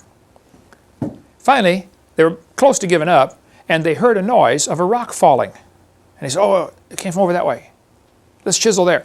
They chiseled over, and they hit one of the passages in the middle, and then had to work their way backwards to find the door. Had they known where it was, they could have walked up and just pushed it right open. But nobody could find this door for centuries. Well, once they found the pyramid and mapped it out, you see it's got an entrance where the A is. The entrance, only one entrance in, it immediately takes you on the broad road down to the pit, letter C. Or you can take a choice to make a turn and go up channel E there, up the narrow road that goes to the king's chamber. So your choice is the broad way that leads to the pit or the narrow way that leads to the king's chamber. Now that'll preach. It sounds like there's a little gospel in there somewhere, right? If you get to the king's chamber, you find yourself in an empty tomb where nobody ever rotted, no bodies decomposed in there, and it's on the 50th row of stones. What's that all mean? I don't know. There's a grand gallery that some people think has marks along the way, that in those marks, if they go by pyramid inches, which is a little bigger than our inch, the pyramid inch, they say each one marks a year, and they say on this grand gallery that it's got marked off where World War I is, World War II, major events through world history are supposedly marked off in the grand gallery. That's some of the stuff you read in these books when you read about the pyramid. It's the largest building by far. It contains enough stone to build a 10-foot high brick wall all the way around Texas, or France. They're about the same size. 10-foot high brick wall around Texas. The top of the pyramid is 455 feet high. The 50th row of stones, which is interesting, the 50th year Jubilee, the 50th row of stones is where the king's chamber is. And those who teach that the pyramid has Christian symbolism, of course, will jump on this type of thing, the broad way, the narrow way, the king's chamber, etc. Or you go down to the pit. In the king's chamber is an empty tomb. I was told, I didn't check it out, maybe it's not correct, but it has the same volume, this empty tomb, as the Ark of the Covenant. You take the length times the width times the height, it equals the volume of the Ark of the Covenant. Maybe somebody can check it out, let me know if that's correct. But originally, the pyramid was covered by 144,000 smooth, polished casing stones. Each one weighed about, I believe they said 10 tons were the casing stones. They fit together so tightly, in many cases you couldn't even find the seam. And in all cases, I was told, you can't even get a piece of paper between them. Imagine a 10-ton stone fitting together with the next one so tightly you can't even get paper between it. No mortar. I mean, today we build brick walls and put mortar in there, and you can look at the brick on the house here, and some of them are straight and some of them are not too straight. The bricklayer's getting a little bit of a hurry. These stones are massive, and they didn't even use mortar, and they fit together flawlessly. And the top stone was never installed. And those who teach it's a Christian building or Christian principles in there say 144,000, Revelation chapter 7. 144,000. Bible talks about the whole body fitly joined together. And they'll say, see, this is evidence that has some Christian symbolism. Maybe it does, I don't know. Ephesians chapter 4, the whole body fitly joined together. Matthew 21 talks about the stone that the builders rejected. Now, the Great Pyramid never did have a chief cornerstone. Imagine the largest, neatest building on the planet, no cornerstone. Why would they stop one rock short? Why didn't they finish the job? Well, I don't know. There are a couple theories about that, but in Mark 12 it talks about the scripture. Scripture says, the stone that the builders rejected. Luke 20, the stone that the builders rejected, the same has become the head of the corner. This is obviously referring to Jesus Christ. In Daniel, it tells about the stone that was cut out of the mountain without hands and smote the image on the feet in the book of Daniel. Could this stone be Jesus Christ, who's going to make his own kingdom on the world? Revelation 21 talks about the New Jerusalem coming down from God out of heaven. There are those who teach that the New Jerusalem, the city, and the Bible tells us the great city, the holy Jerusalem descending out of heaven, will be clear as crystal, 4 square, and 12,000 furlongs. That's 1,379 miles. So there's going to be a city in Revelation 21 that is 1,300 or 1,400 miles by 1,400 miles by 1,400 miles. And everybody assumes it's going to be a cube. Maybe so, I don't know. But maybe it's a pyramid, because that's a structure that could also have those dimensions, and it would lie 4 square. And if it's a pyramid, pyramids only have 1 cornerstone right on top, whereas other buildings would have 4. So there are those who teach that the Great Pyramid is the New Jerusalem is going to be in the shape of a Great Pyramid, and Jesus Christ is the chief cornerstone, and He is the light of the world. And if the whole thing's clear as crystal, then the light just kind of translucent. The light goes right through. So He is the light thereof. The first 13 verses in the Bible starts off with this: the world has light, but it has no sun. The last 26 verses of the Bible, the world has light, but it has no sun. He is the light thereof. And so maybe the pyramid is symbolic of that. I don't know. Noah Hutchins got a good book on that if you want to read it. And of course, if any of this is true, it's obvious Satan would use this as pervert it for his use. And the Great Pyramid on the back of your dollar bill is a Masonic Lodge symbol, which has 13 rows of stones representing the 13 degrees in the Blue Lodge. The chief cornerstone is not yet in place, and many people say this represents Lucifer, and he's going to come down and establish his kingdom, when actually, God's going to establish His kingdom toward the end. But which one's right? I don't know. I kind of lead toward number 1, but I wouldn't be dogmatic. The Bible isn't clear. Next question. The textbooks often teach the earth was a hot, molten mass. This earth science book says, as the earth formed, it was hot, and there were large pools of bubbling lava. Well, now the Bible says, in Genesis chapter 1, that the Spirit of God moved upon the face of the waters. So, was the earth a hot, molten mass, and it slowly cooled down over billions of years, or was it created underwater, which means, of course, it has to be less than 212 degrees. It's not a hot, molten mass. Somebody's wrong. Either the Bible is wrong, or the textbooks are wrong about the earth being, hot, molten mass. So what is the evidence? What's the truth about this? One of the neatest books on this topic is this one we referred to earlier by Robert Gentry, called Creation's Tiny Mystery. He spent years studying radiopolonium halos, which are little tiny rings. They are only visible with a microscope, and they're found in granites. Every type of granite all over the world contains these little radiopolonium halos, little tiny circles in the rock. Well, what are they? Well, polonium is one of the many elements on the periodic table. As polonium decays, it's radioactive, it's dropping to another level, it sends off little fragments, kind of like a hand grenade. The problem is polonium has a really, really short half-life, like 164 thousandths of a second. So if this was taking place in hot molten rock, it would decay, the polonium would decay, poof, make its little halo, and the rock is liquid, so it would disappear, it would flow away. Just like the fireworks from the 4th of July don't stay there in the sky all year. It goes up, poof, makes a little ring, and then falls down. But if you could explode a hand grenade in a giant block of Jell-O, the fragments would go out and stick and be preserved. The only way you could preserve a ring, a halo, would be to do it in something that is, like a giant block of Jell-O, or in something already solid. The way to get these little polonium halos preserved, which are found all over the world, is to do it while the rock is already solid. Robert Gentry was writing all kinds of articles about this radiopolonium halo, saying, look, this indicates the earth was never hot molten rock. And granite is an interesting rock. I don't think anybody knows for sure how granite formed. If you melt granite and then let it cool down, it does not turn back to granite. It turns to rhyolite. You can see a picture of rhyolite here. So all the granites have these polonium halos. What does that mean? Apparently, granite was the original created foundation stone. That was the original created rock. It's the only way to get these little halos in there that I know. You can talk to Robert Gentry. His website is halos.com and get much more of the technical information on this. So I think the evidence would point to the fact the earth was never hot molten rock. then Nova TV program, they ran an article in summer of '05. They said, oxygen-18 found in 4.4 billion-year-old zircons show it had contact with large quantities of water. Why don't they get it? If these little zircon crystals, which are extremely tiny, have evidence, show us that they had contact with large quantities of water, 4.4 billion years old. I don't buy that, of course, for a second. But their own evidence ought to show them the earth was never a hot molten mass. Never. Often in seminars I get asked the question, what about global warming? Is the earth really getting hotter? Well, I don't know. I've lived on it for 53 years now, but to me it seems about the same as it's always been. But of course that's a short time frame compared to the big picture. According to the 1 Corinthians, it says the earth is the Lord's. God owns the world. Psalmist said, Psalm 8, when I consider the heavens, God made the heavens, and He made man to have dominion over them. Our job is to be the tenant. God's the owner, He's the landlord, we're the tenant. Our job is to take care of His earth. It doesn't belong to us, but we're supposed to take care of it. It belongs to Him. Now Karl Marx in his Communist Manifesto gave 10 ways to destroy a capitalist country and turn it into a communist country. Number 1 was abolish private property. That was essential to destroy capitalism.